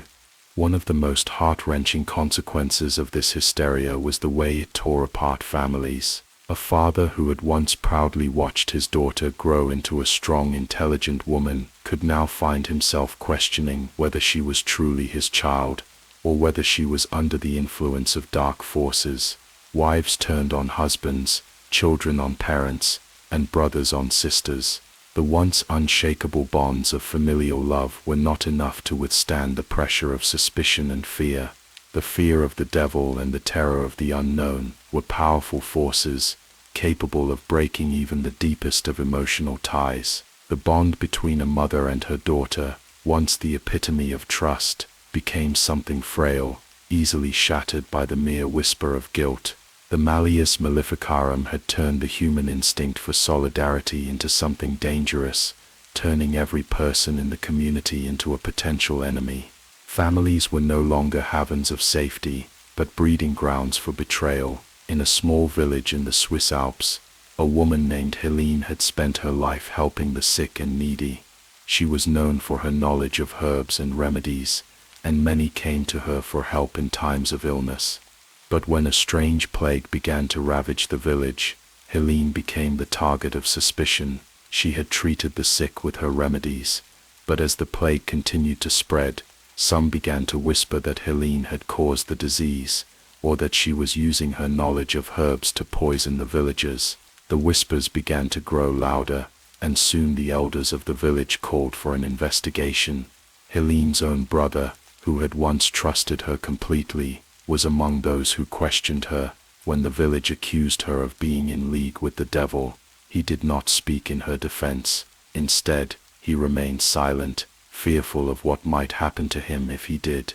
The very family members who had once loved her were now turned against her, and in the end, she was sentenced to death. Her brother, torn between his loyalty to his sister and his fear of the growing hysteria, could only watch as she was led to the stake. In another village in the north of Germany, the situation was even more tragic. A woman named Margareta had been a respected member of her community for years. She was known for her piety, her charitable work, and her kindness. But when a child in the village fell ill, and no one could find the cause of the sickness, Margareta became the target of suspicion. Her neighbors who had once trusted her now eyed her with distrust. When the child died, the whispers began, and soon the accusations were made. Margareta was brought before the village elders, and though she denied the charges of witchcraft, she was condemned. Her own daughter, who had been present during the trial, was forced to testify against her.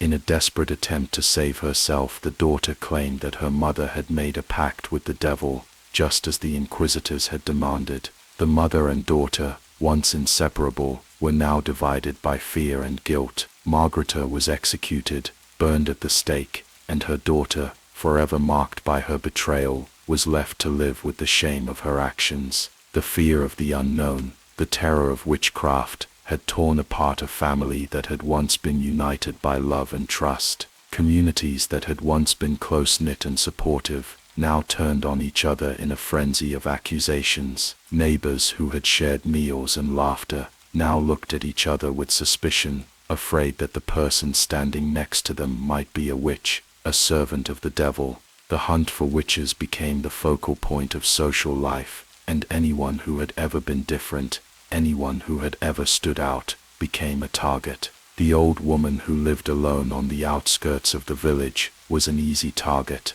The man who was always seen wandering the woods late at night, muttering to himself, became a suspect. The widow who had inherited land and fortune was scrutinized. The mentally ill, the poor, the women who did not conform to social norms, they all found themselves under suspicion. In every case, it was the same. Once the accusation started, there was no turning back. The Malleus Maleficarum had given the people a weapon, and they used it mercilessly. The social fabric of Europe was torn asunder as neighbors turned against one another, and families were divided. It was a world where no one was safe, where no one could trust even their closest companions. Once the seed of suspicion was planted, it grew rapidly, consuming everything in its path. The very act of suspicion was enough to destroy lives. For the moment you were accused, you were already guilty in the eyes of society. Even the most ironclad alibis couldn't save you,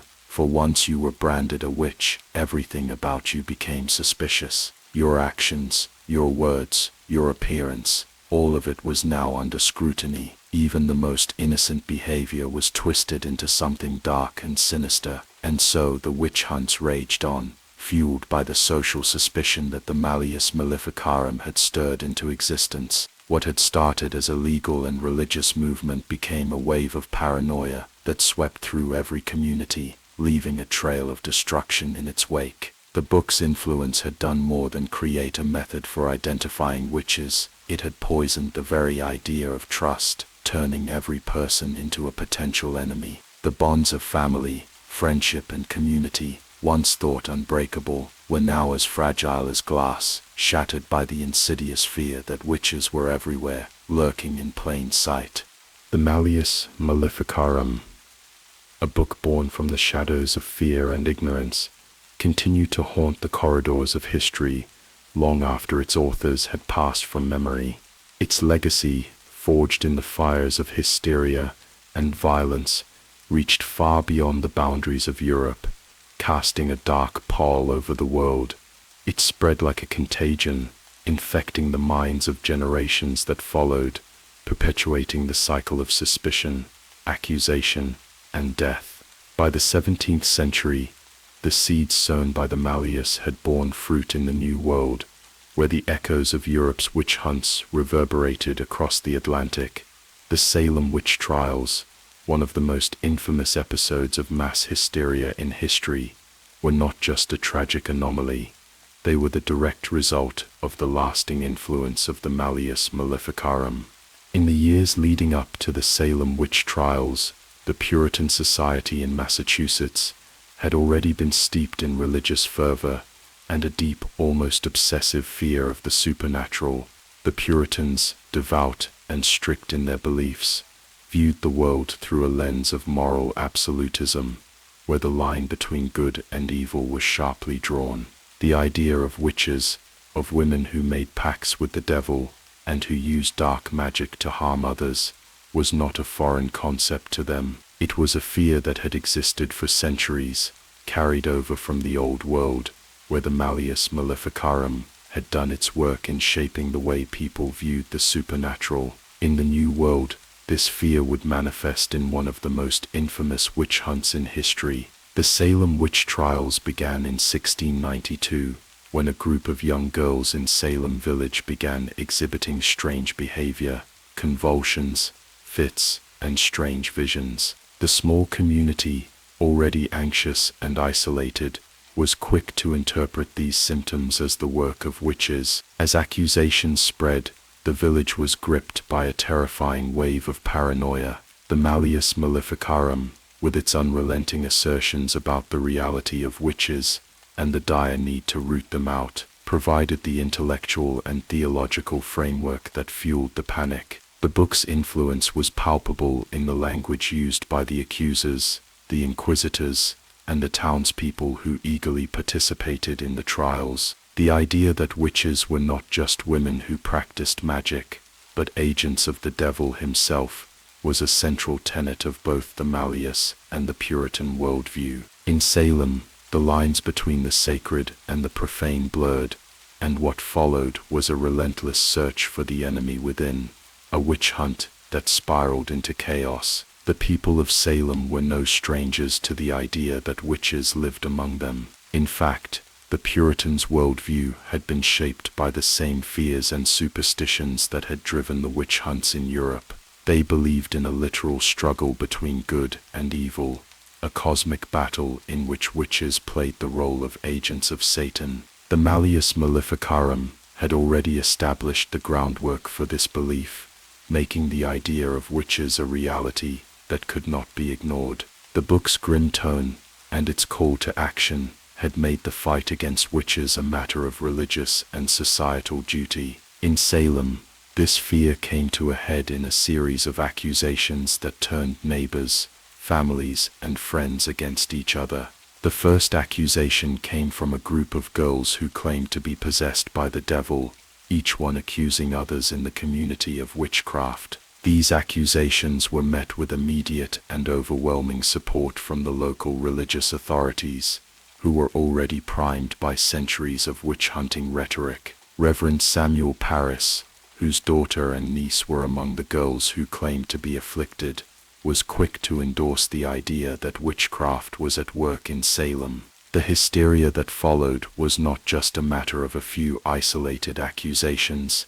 It was a full-blown panic that swept through the village, consuming everyone in its path. The Malleus Maleficarum's assertion that witches were enemy agents of the devil was repeated time and time again, until it became the foundation of the trial process. As the accusations multiplied, the community's paranoia deepened. The trials themselves were a grotesque spectacle, driven not by evidence or reason, but by fear and a thirst for retribution. The Malleus Maleficarum had made it clear that witches must be rooted out at any cost. It described witches as those who make a pact with the devil, and explained that the devil's servants could not be allowed to live, for they were an existential threat to God's kingdom on earth. The trials were not just about finding the guilty, they were about purging the community of evil, no matter the cost, and the cost was staggering. The methods used to identify witches in Salem were deeply influenced by the Malleus. The trials were marked by a lack of real evidence. Accusations were often based on flimsy testimonies, visions, and hearsay. The book had made it clear that the devil's servants could deceive even the most learned and righteous person. The so-called witch's mark was one of the key pieces of evidence used in the trials, a concept taken directly from the Malleus. Witches, the book claimed, would bear marks on their bodies, signs of their pact with the devil. These marks could take the form of birthmarks, moles or scars, and could be found in places too shameful to mention. In Salem, these marks were used as proof of witchcraft, despite the fact that they could be anything: natural imperfections in the skin, the result of an insect bite, or a scar from a childhood injury. In the trials, the accused were subjected to brutal interrogations, often under the threat of torture, in the hopes that they would confess. These confessions were seen as crucial, not just for the prosecution of the individual, but for the protection of the community itself. The Malleus had made it clear that confession was necessary to defeat the devil's agents. It was not enough to accuse a person, they had to admit their guilt in order for justice to be served. Those who did confess were often spared the worst punishment, execution by hanging or burning, but those who maintained their innocence were sent to the gallows, often without a fair trial. The book's insistence that witches were deeply entrenched in Satan's service ensured that no one could escape the taint of witchcraft once they had been accused. But the Salem witch trials were not just a product of the Malleus Maleficarum. They were also a product of the deep social, political, and economic tensions that were simmering in the Massachusetts Bay Colony. The Puritans had fled to the New World to escape persecution in England, but they had brought with them their rigid social hierarchies, their need for control, and their suspicion of outsiders. In Salem, these tensions played out violently, as the trials became a way to settle old scores and target those who were seen as different or other. The poor, the marginalized, and those who did not conform to the community's expectations were easy targets. The trials became a way to eliminate perceived threats and consolidate power, and those in authority used the fear of witchcraft as a means of maintaining control. The legacy of the Salem witch trials, like the legacy of the Malleus Maleficarum, is one of tragedy and loss. 20 people were executed as a result of the trials, and many more suffered in ways that cannot be quantified. The trials did not end with the deaths of the accused, they left scars that would last for generations. The fear that had taken root in Salem did not simply vanish, it lingered, poisoning the community and leaving a trail of mistrust that could never be erased. Even after the trials were over, the damage was done. Families were torn apart, friendships destroyed, and the sense of safety and trust that had once existed in the community was gone. The fear of witches, and the fear of the devil, continued to haunt Salem long after the fires had burned out. The Salem witch trials were a tragic chapter in American history, and they stand as a powerful reminder of the dangers of mass hysteria and unchecked fear. But they were also a reminder of the far-reaching influence of the Malleus Maleficarum, a book that had been written centuries before, but whose impact continued to reverberate through the centuries. The trials in Salem were not just an isolated incident. They were part of a long history of witch hunts and inquisitions that had been fueled by the ideas put forward in the Malleus. The book's ideas, its warnings, and its calls for action had created a world in which witches could be found everywhere, lurking in the shadows, waiting to reveal themselves. And in the end, it was this fear that did the most damage, for it allowed the darkest elements of human nature to flourish unchecked, leading to the deaths of the innocent and the destruction of entire communities. As the centuries passed, the Malleus Maleficarum remained a symbol of a time when fear ruled the day, and the hunt for witches became more than just a religious duty. It became a social imperative. Even after the witch hunts had ended, The fear that the Malleus had planted remained deeply embedded in the collective consciousness. The Salem witch trials were just one example of how this fear had been perpetuated, and how it continued to destroy lives long after the flames had died down. The book's legacy, like the legacy of the trials, serves as a chilling reminder of the power of fear and suspicion, and the lasting damage that can be done when reason and compassion are abandoned in favor of mass hysteria. The Malleus Maleficarum, with all its fervor and rhetoric, did not go unchallenged in the intellectual and religious communities of its time. While the book quickly gained traction and was endorsed by powerful figures within the church, there were many who questioned its legitimacy and the terrifying consequences of its ideas. One such force was the Catholic Church itself, which, despite its own long history of witch hunts, did not officially approve of the book's assertions. The University of Cologne, a bastion of intellectual rigor, would ultimately condemn the Malleus Maleficarum, recognizing the dangers inherent in a text that fused theological doctrine with dangerous superstition. The Catholic Church's position on witchcraft was a nuanced one. While the Church had long been embroiled in the politics of witch hunts, particularly through its inquisitorial efforts, it had not fully embraced the extreme rhetoric that the Malleus Maleficarum espoused. The Catholic Church, at its core, believed in the existence of witches, but it also operated within a more structured framework of theological thinking that sought to balance the fear of witches with the tenets of Christian mercy and grace.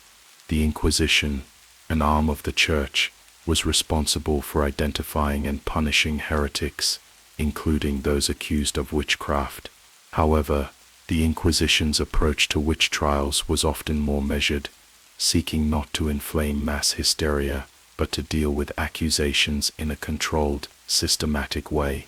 The Malleus, by contrast, proposed an aggressive, all-encompassing strategy for identifying and exterminating witches, one that could, and did, lead to widespread panic and the destruction of innocent lives. When Heinrich Kramer and Jacob Sprenger, the authors of the Malleus, presented their work, they were, in many ways, seeking to legitimize their own crusade against witchcraft.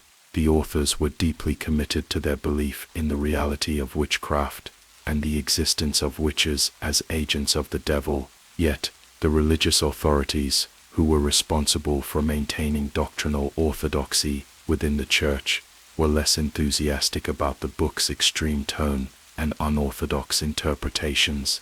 The Malleus' unyielding rhetoric and its tendency to conflate witchcraft with heresy posed a significant theological problem for those within the Church who wished to maintain a more nuanced stance on the subject. The University of Cologne, one of the most respected academic institutions of the time, took issue with the Malleus, not just on theological grounds, but on the intellectual merit of its arguments. The university, which had long been an authority in ecclesiastical matters, saw the book as an unwarranted expansion of church authority and an unnecessary incitement of public fear. The condemnation of the Malleus by the University of Cologne was a powerful act of defiance against the author's attempt to meld theology with superstition. The university's scholars viewed the book's reliance on dubious evidence and its manipulation of scripture as a dangerous distortion of Christian teachings. The idea that witches could be identified and destroyed simply on the basis of a set of arbitrary signs or accusations was anathema to the intellectual rigor that the university upheld. The condemnation of the Malleus was also a political statement. The University of Cologne's leadership, composed of both secular and ecclesiastical authorities, saw the book as a potential challenge to their own power and influence. The Malleus, after all, presented a vision of witchcraft that could easily be manipulated by local authorities, turning every neighbor, every family member, into a potential enemy. It suggested that the power to judge and condemn witches rested not with the church alone, but with the local communities. and the inquisitors who could be easily swayed by popular hysteria. The university's opposition to the book, therefore, was not just a theological disagreement, but also an assertion of its own authority as a guiding intellectual force in Europe. Despite this condemnation, the Malleus Maleficarum continued to gain influence. The book was embraced by inquisitors and local authorities across Europe, particularly in areas that had a long history of witch hunts. Its ideas were in tune with the anxieties of a society already gripped by superstition, disease, and social upheaval. The Malleus offered a simple, unambiguous solution to the problems that plagued the people. Witches were the source of all evil, and they must be rooted out at any cost. The fact that the book was banned by intellectual authorities only added to its mystique and allure. In many ways, the condemnation by the University of Cologne only served to enhance the book's power, as its rejection by the established academic world gave it a sense of rebellion and danger.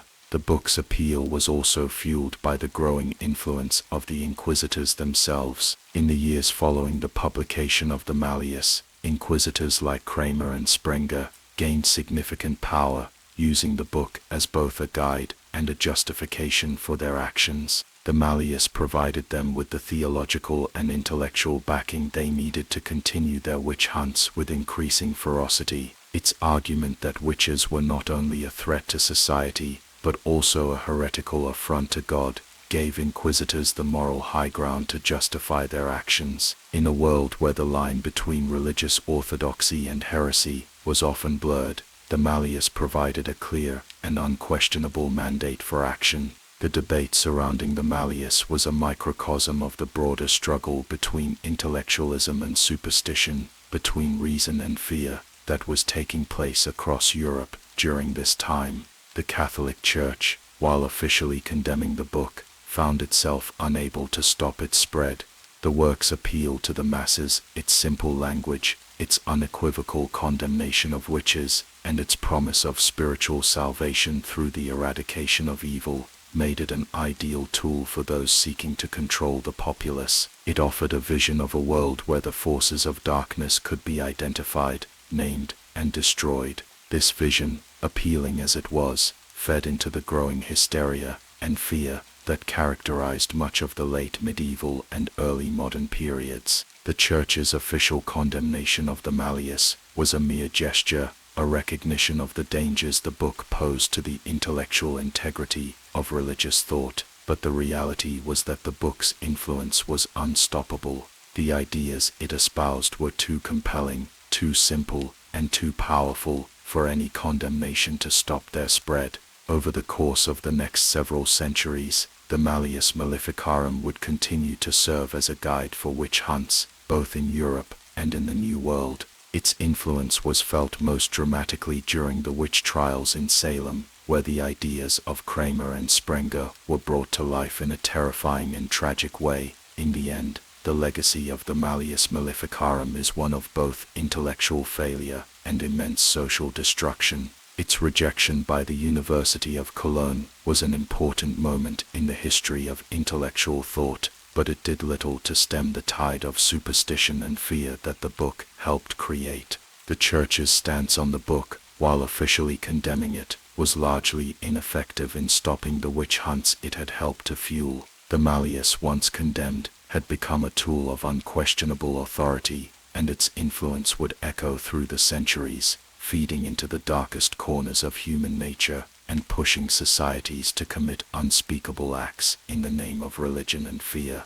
As we look back on the Malleus Maleficarum today, we see a book that was both a product of its time and a catalyst for the horrors that followed. It is a reminder of the dangers of unchecked power, of the ease with which fear can be manipulated for control, and of the lasting legacy of violence and suspicion that still echoes through our history. The condemnation of the Malleus by the University of Cologne, while a noble attempt to prevent the spread of dangerous ideas, ultimately proved to be futile. The book's ideas, like the fear of witches it propagated, could not be so easily contained. It remains, to this day, a chilling testament to the destructive power of belief, and to the long dark shadow that superstition can cast over society.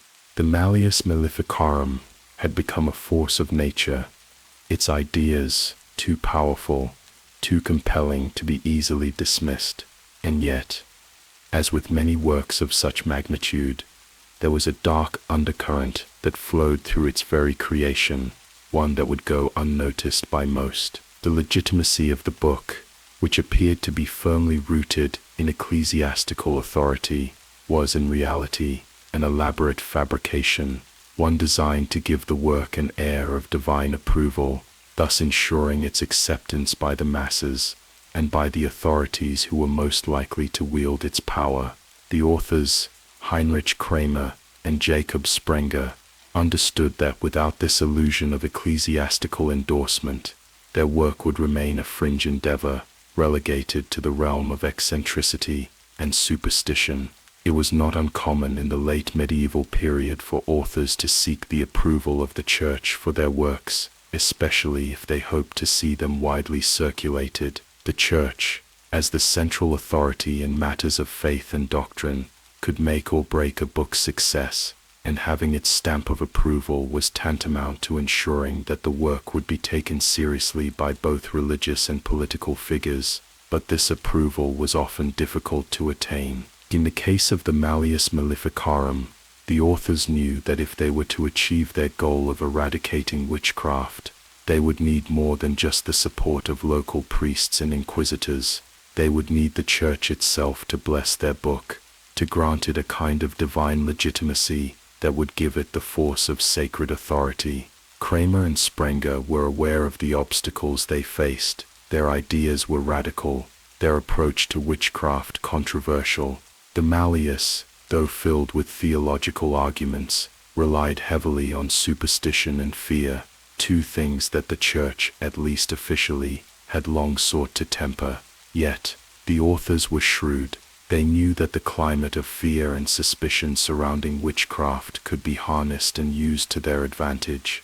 Witch hunts were already taking place throughout Europe, and the church had begun to take a more active role in combating what it saw as heresy and the spread of the devil's influence. The Inquisition, which was responsible for investigating and prosecuting heretics, had become an increasingly powerful institution, and the authors saw an opportunity to align themselves with this rising tide of religious zeal, to ensure that their work would not be rejected outright. Kramer and Sprenger took the extraordinary step of forging ecclesiastical approval. They began by seeking the endorsement of the most influential church officials they could find, including prominent theologians and inquisitors who were already engaged in the fight against witchcraft. They knew that in order to give their book the weight it needed, they would have to secure the approval of the highest levels of the church, an endorsement that would lend the Malleus an air of authority that could not be easily dismissed. At the time, the church had a system in place for approving works of theology, and any book that was to be published with the aim of instructing the faithful needed to be examined and approved by a panel of scholars and clergy.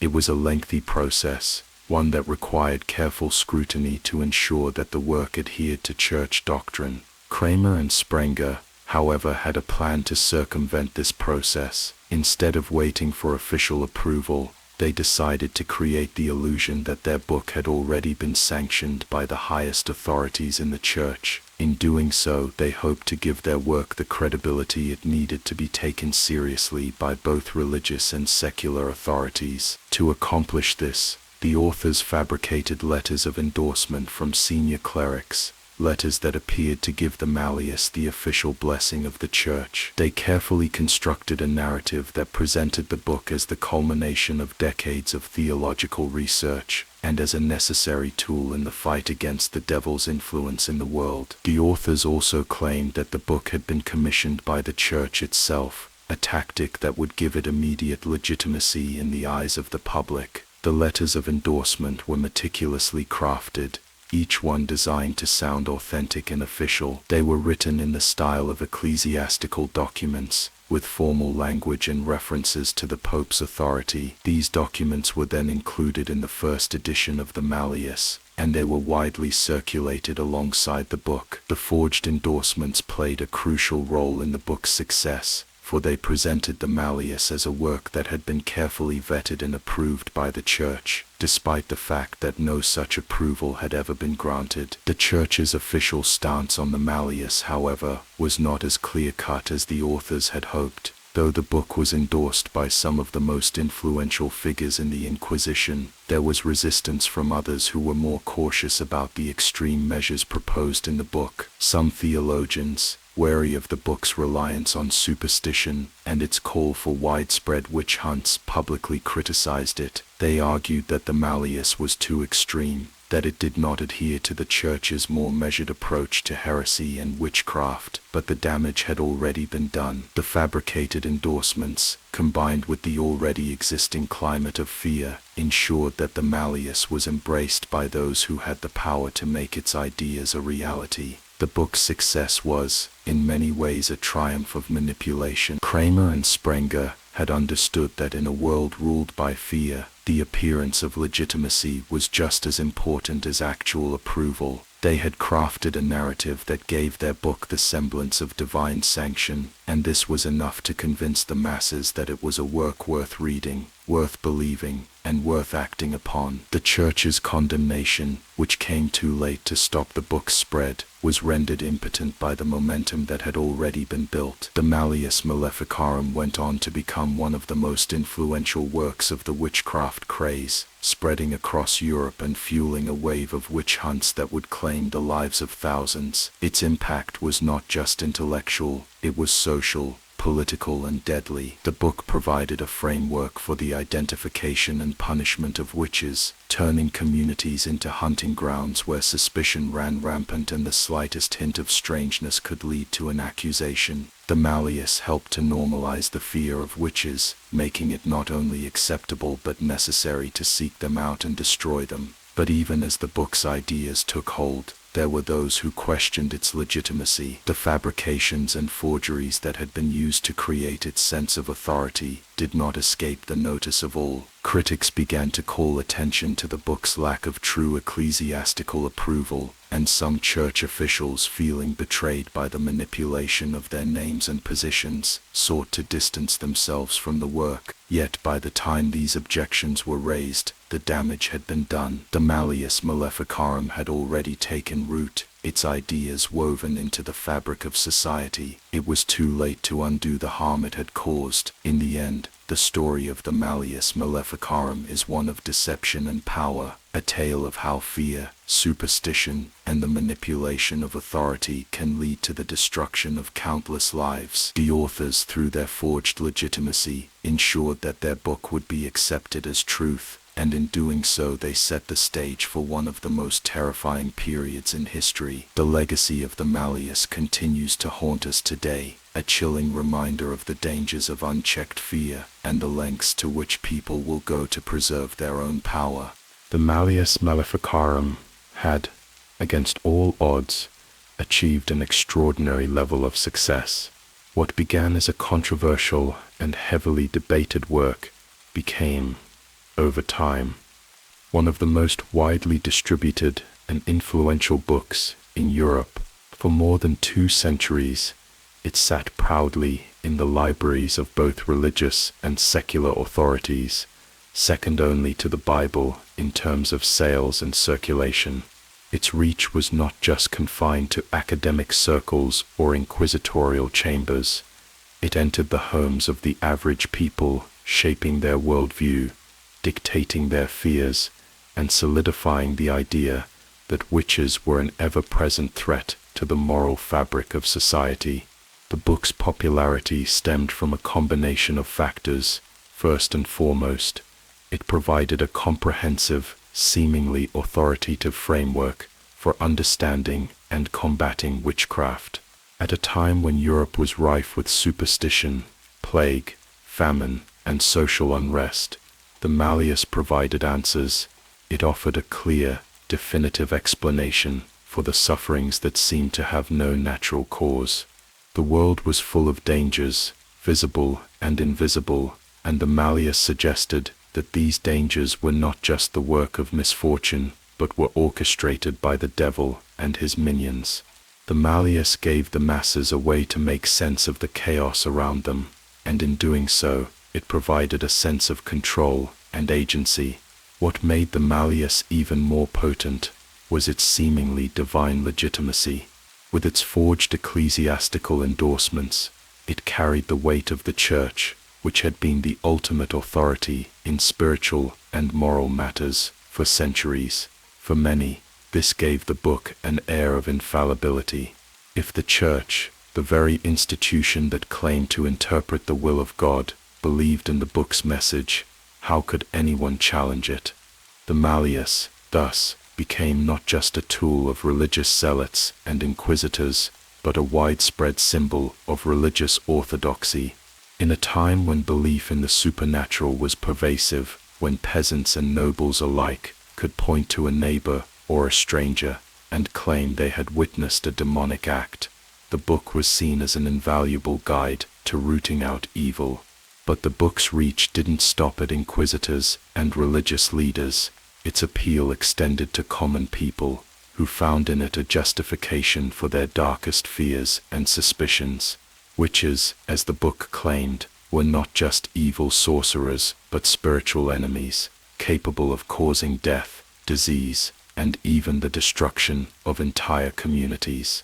The Malleus offered a moral framework that allowed its readers to identify and destroy these witches with the divine approval of the Church.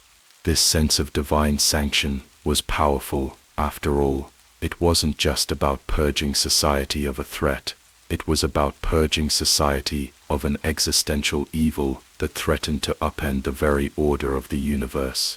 It was about restoring balance, purifying communities, and ensuring that God's will prevailed. The book also tapped into a deep vein of misogyny that ran through the social fabric of medieval and early modern Europe. Women, particularly those who lived outside of the rigid social structures of marriage and motherhood, were increasingly viewed with suspicion. Women who were poor, older, or unmarried were often labeled as witches, and the Malleus provided an ideological justification for this.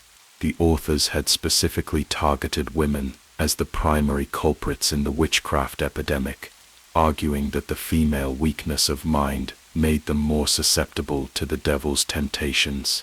This idea had a profound effect on the social perception of women, and it solidified the connection between female autonomy and witchcraft. The book served as a reminder that women, in the eyes of the Church, were inherently vulnerable to evil, and that those who did not conform to the prescribed roles of wife and mother were to be treated with suspicion.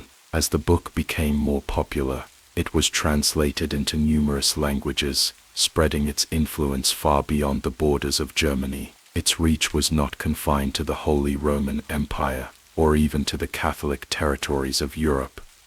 It made its way into Protestant lands as well, where the witch craze was equally rampant. In countries like France, England, and Spain, the Malleus was used as a manual for witch hunting, as inquisitors and religious authorities alike adopted its methods and arguments to justify the persecution of alleged witches. The book's influence stretched far beyond the realm of intellectual and theological circles. It became a cultural phenomenon, ingrained in the very psyche of the European populace. But it wasn't just the intellectuals and inquisitors who found the Malleus useful. The book also had a practical financial appeal. With witch hunts proliferating across Europe, those who could successfully prosecute witches stood to gain power, wealth, and status. The Malleus provided a blueprint for achieving such success. It offered the methods, the rationale, and the theological justification for the persecution of witches.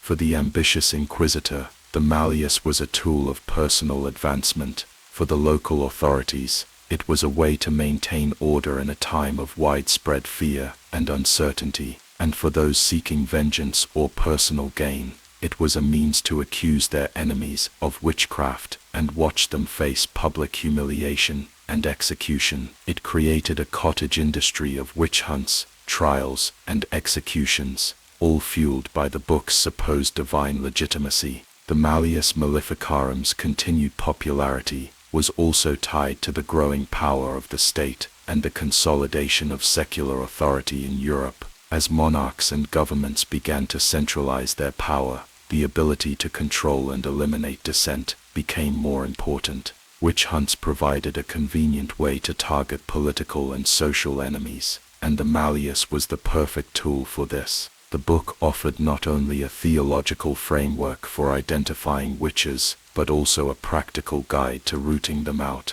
making it indispensable to the rising bureaucratic apparatus of the modern state. The Malleus Maleficarum's influence was not confined to Europe.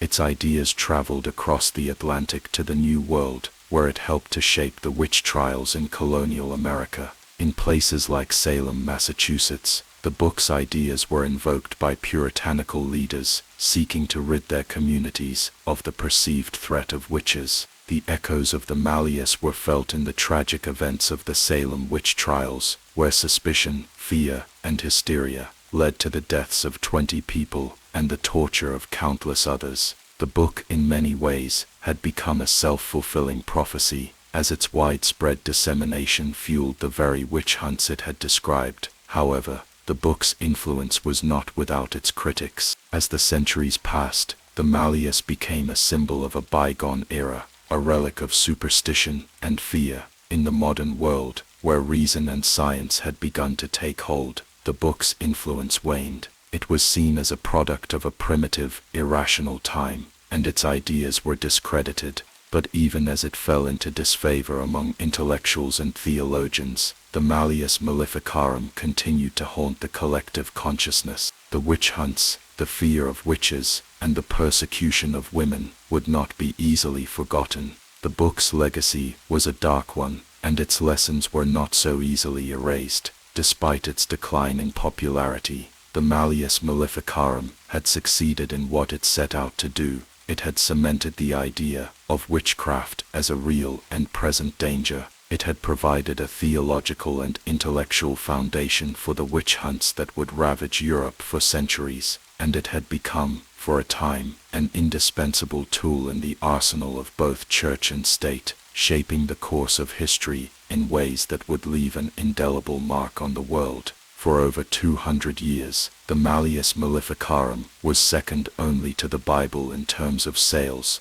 Its popularity ensured that its ideas lived on, even in the face of intellectual opposition. It became a fixture in the libraries of kings, bishops, and inquisitors, and its influence was felt across Europe and beyond. The book's success was a testament to the power of fear, superstition, and the manipulation of authority. It is a chilling reminder of how easily the seeds of persecution can be sown, how easily fear can be turned into a weapon of mass destruction, and how the specter of the witch, once so omnipresent, has left a shadow that still lingers in the annals of history. The Malleus Maleficarum stands as a symbol of a time when hysteria could spread like wildfire, when suspicion could tear communities apart, and when fear of the unknown could lead to the death of thousands. Its popularity, even after centuries of condemnation, shows the enduring power of ideas to shape the course of history and the dangers that lie in the unchecked power of belief.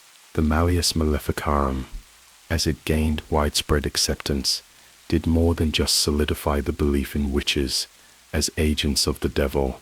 It became the cornerstone for a system of control, one that intertwined fear with belief in demons to such a degree that society's very structure began to shift. What was once a murmur of superstition among the peasantry became a tool wielded by the powerful to maintain order, instill obedience, and fortify their grip on authority.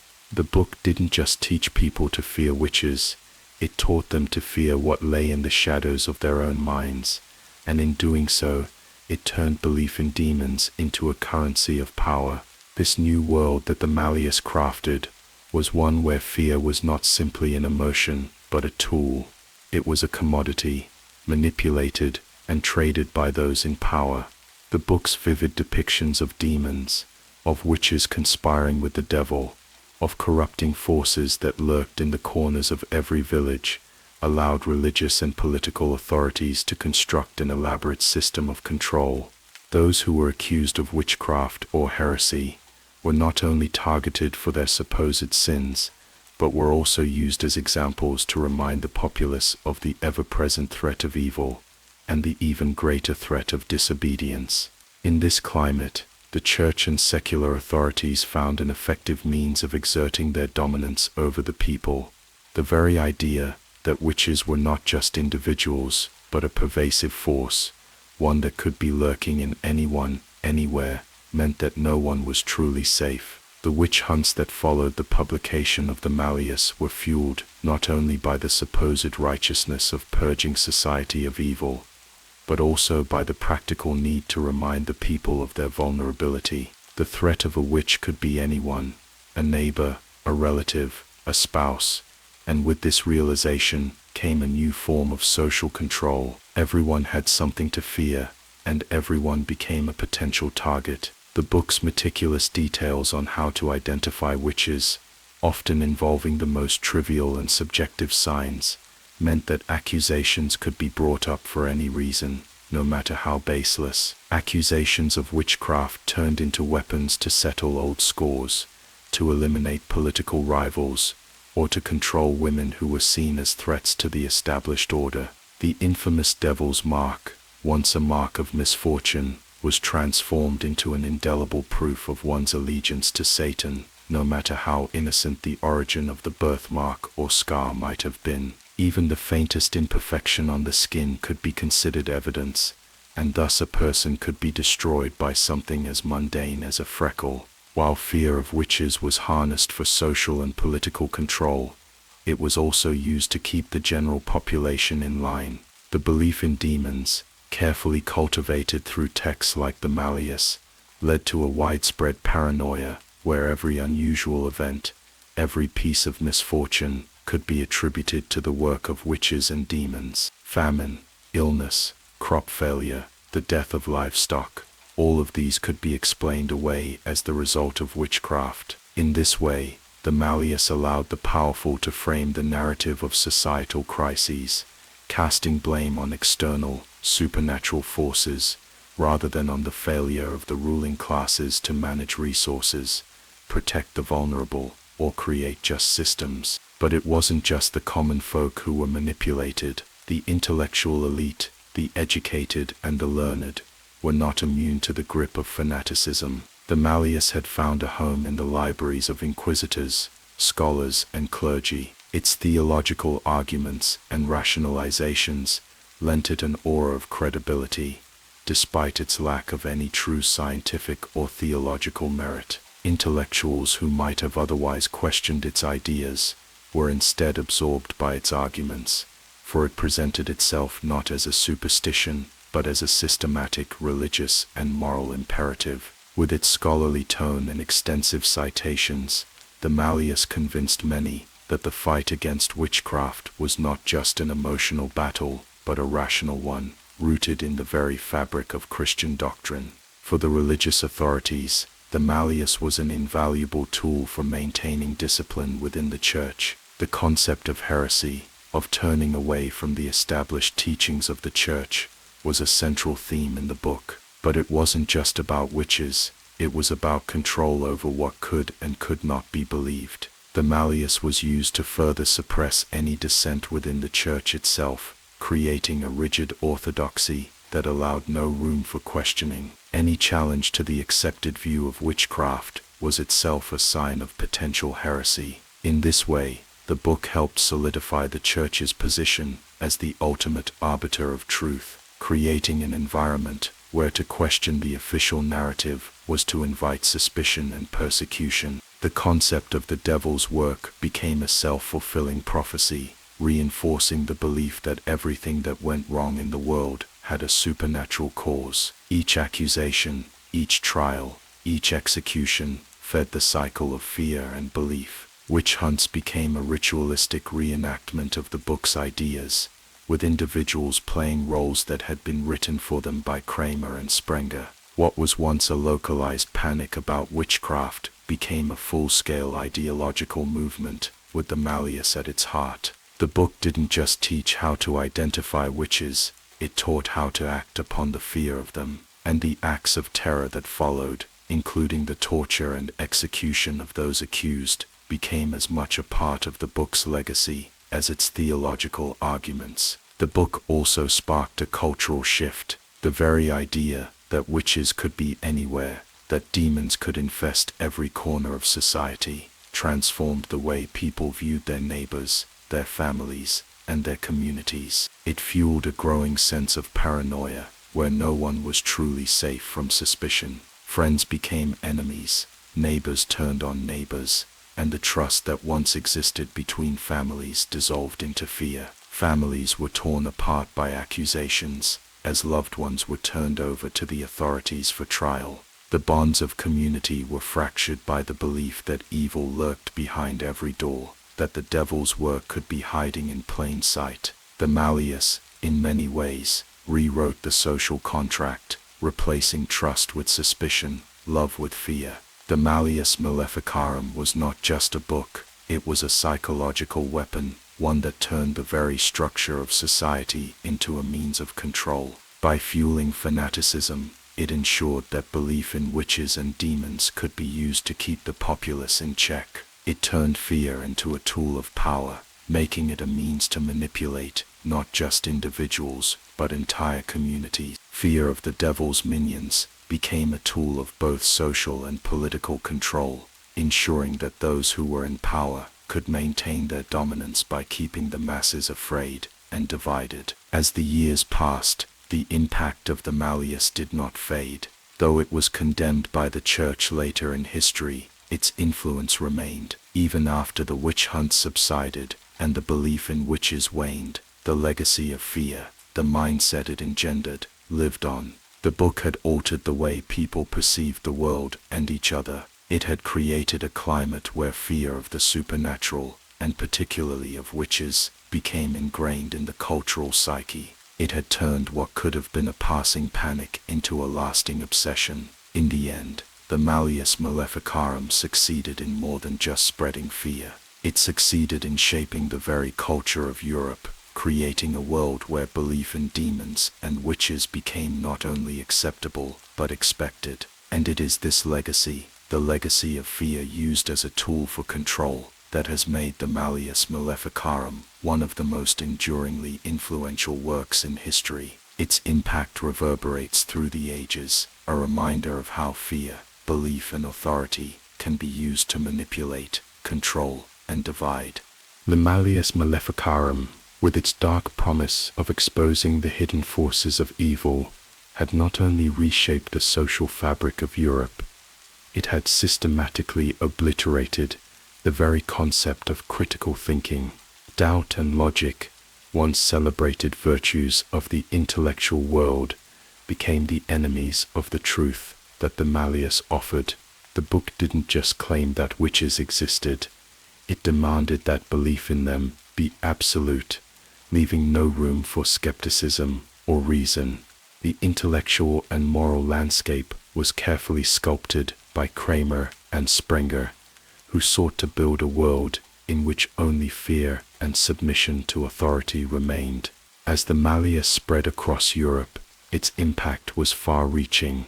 The book laid the foundation for a system that required blind faith, not just in the existence of witches, but in the entire concept of divine punishment and human corruption. With its meticulous list of signs, its thorough instructions for identifying witches, and its promise that the eradication of these supposed enemies of God was a righteous act, the Malleus made it clear that no room should be given for intellectual doubt. Those who questioned its premises were not only seen as foolish, they were seen as potential heretics, the very kind of people the book described as under the sway of Satan. This idea had an insidious effect on the way people thought, or rather, how they were allowed to think. Once the Malleus entered the mainstream, questioning the book, or even suggesting that some accused witches might be innocent, became a dangerous act. Critical thinking, long considered the hallmark of a rational society, was systematically dismantled. Any attempt to engage in logical debate was seen as a subversion of God's will. The intellectual elite, once revered for their ability to reason and question the world around them, were now expected to follow the dictates of the book. Doubt became a sin, an expression of rebellion against the truth revealed by the Malleus, and any effort to counter its claims was perceived as dangerous heresy. In villages and towns across Europe, the Malleus fueled a culture where fear, not reason, ruled the minds of the people. The book made sure that any logic or doubt about the existence of witches was buried under layers of superstition and fear. Witches were not only perceived as threats to the social order, but as agents of divine punishment for the sins of humanity. This belief served a dual purpose. It reinforced the power of the church and the inquisitorial system, while also keeping the masses in check.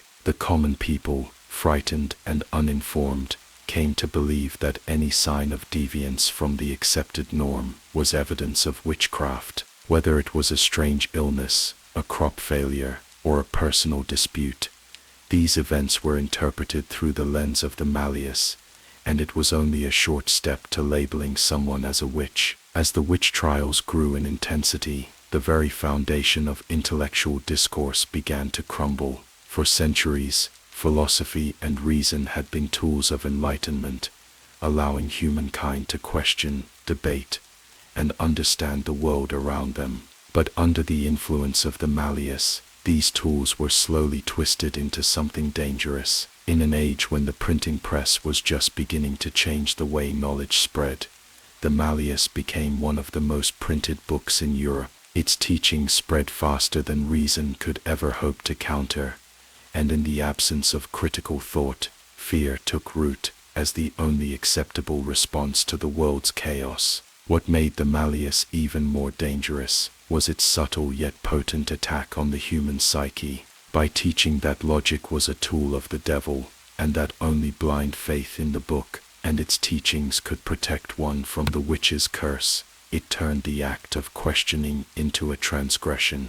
What was once considered a valuable human trait, the ability to question and reason, became a sign of spiritual weakness. If you questioned the Malleus, you questioned the very will of God, and such an act would be deemed heretical. It wasn't just the witches who were condemned. Anyone who deviated from the official narrative, the narrative crafted by Kramer and Sprenger, became a target. The Malleus thus transformed the landscape of intellectual debate, turning it into a battleground of faith versus reason. The stakes were high, for it wasn't just about proving that witches existed.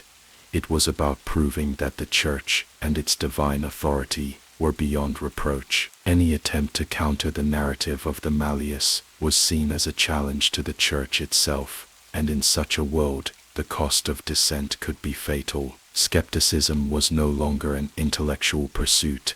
It was a dangerous act, punishable by torture or death. In every corner of Europe, the fear of witches became so pervasive that it paralyzed entire communities. The Malleus didn't just create a fear of witches, it cultivated a culture where fear ruled every aspect of life. It fostered an environment where people were unable to distinguish between fact and fiction, and where the line between rationality and superstition became increasingly blurred. Those who lived in this world were taught to fear the unknown, to fear anything that deviated from the established norm. And at the heart of that norm was the unshakable belief in the reality of witchcraft, a belief that could never be questioned. As the witch hunt spread, those who dared to voice any opposition were silenced. It wasn't just the witches who were being persecuted, it was anyone who refused to accept the Malleus's teachings. Teachers, philosophers, and intellectuals who sought to inject reason into the discussions about witchcraft were often silenced, their careers destroyed, or their lives taken in the name of God. The intellectual atmosphere of Europe during this period was stifling, and the effects of this suppression of reason were felt far beyond the witch hunts themselves. The book's success had created an intellectual climate in which only the most rigid dogmatic beliefs could survive. Free thought was not just discouraged, it was seen as dangerous. The people from the highest ranks of the church to the humblest villagers were taught to suppress their curiosity, their skepticism, and their ability to reason. They were taught to submit, to accept the teachings of the Malleus without question, because to question would be to invite damnation. By instilling this culture of blind obedience, the Malleus helped to secure the church's dominance. It allowed the authorities to maintain control over their subjects by framing the very act of thought as a potential threat.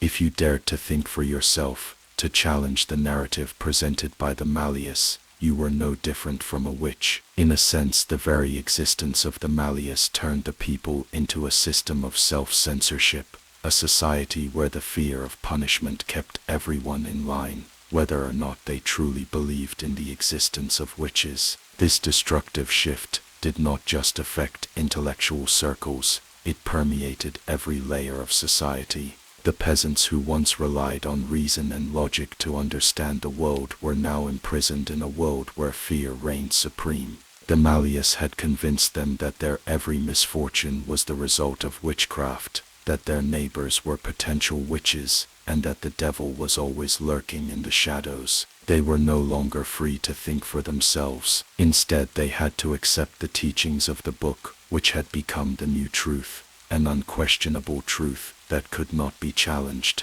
The legacy of the Malleus Maleficarum is the destruction of critical thinking, the very foundation of rational society. It turned doubt into heresy and logic into a crime. For centuries, Europe was plunged into a dark age of superstition, where fear ruled and reason was left to die. The Malleus did more than just define what witches were, it defined what could and could not be thought, what could and could not be said. It reshaped the intellectual landscape of an entire continent, ensuring that doubt and reason were no longer seen as pathways to understanding, but as dangerous subversions of the divine order. In the end, the Malleus Maleficarum was not just a book about witches, it was a manual for controlling thought itself. It created a world where fear of witches was intertwined with the fear of questioning, and where the act of thinking critically was itself an act of rebellion.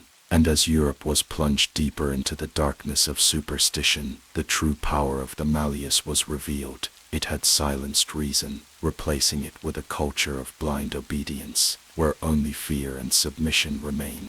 The Malleus Maleficarum is far more than just a historical artifact. It is a stark reminder of how fear and fanaticism can unravel the very fabric of a society. In a time when the world was already mired in superstition and uncertainty, Kramer and Sprenger's book became the perfect catalyst for the destruction of reason, turning suspicion into a weapon that was wielded by the powerful to maintain control over the masses. It is a testament to the vulnerability of societies to manipulation, and a lesson that we must remain vigilant against the forces that seek to exploit fear for their own gain. In the centuries since the Malleus was first published, we have learned much about the dangers of unchecked fear, of the kind of fear that clouds our judgment and makes us believe in monsters that may not even exist. We have witnessed how such fear can be used to justify atrocities, to divide communities, and to create a climate of suspicion that turns neighbor against neighbor.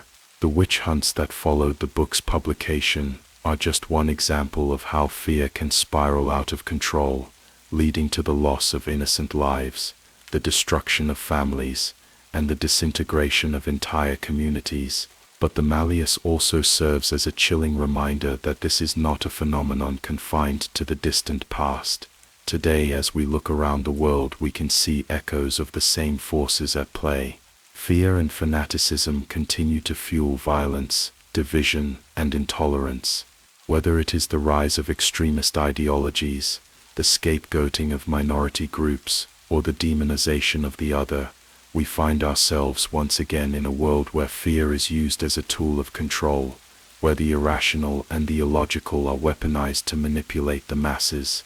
The Malleus teaches us that when fear is allowed to take root, when it is allowed to shape our worldview and our interactions with others, it can lead to devastating consequences. It is not just the witch hunts that provide a cautionary tale. The very structure of the Malleus itself reveals the danger of allowing such ideologies to take hold. The way that Kramer and Sprenger framed their arguments, layering their assertions with biblical references, legal justifications, and theological reasoning, was a masterclass in manipulation. By presenting their work as both a religious and legal document, they made it seem as though their ideas were beyond question, as if to doubt them was to challenge the divine will itself. This is how fear becomes entrenched in a society, by wrapping it in the guise of authority, by presenting it as something sacrosanct, something that cannot be opposed. The Malleus was not just a manual for witch hunts, it was a blueprint for controlling thought itself. By portraying witches as agents of the devil, as beings who could manipulate the very fabric of reality, the book created a climate where no one was truly safe. Everyone became a potential suspect, a target for accusation. And in a society governed by suspicion, it didn't take much for someone to fall victim. It was enough to be different, to challenge the status quo, to be a woman who was outspoken, to be someone who refused to conform. The book gave power to those who wielded it, allowing them to dictate what was right and what was wrong, who was guilty and who was innocent. And in doing so, it destroyed the very notion of fairness, of justice, of the ability to think critically. We live in a world that is still deeply affected by the lessons of the Malleus. The book's legacy has endured because the dynamics it set into motion have not been eradicated. It's easy to point to the witch trials as an example of how society can be manipulated by fear, but we must also look inward, at the way fear still shapes our politics, our social interactions, and our perceptions of the world. How often do we hear voices of dissent silenced by fear? How many times do we see entire communities cast aside because they don't fit the mold of what is considered acceptable? The Malleus may no longer be printed and distributed, but its message, fear, submission, and control, continues to reverberate through our institutions, our media, and our societies. The book also serves as a chilling warning about the fragility of knowledge in the face of dogma. The Malleus, with its pseudo-scientific claims and its reliance on superstition, was able to convince people that the irrational could be rationalized. It showed how easily facts could be twisted, how evidence could be ignored, and how an entire population could be led down a path of darkness. Today we are still grappling with this issue.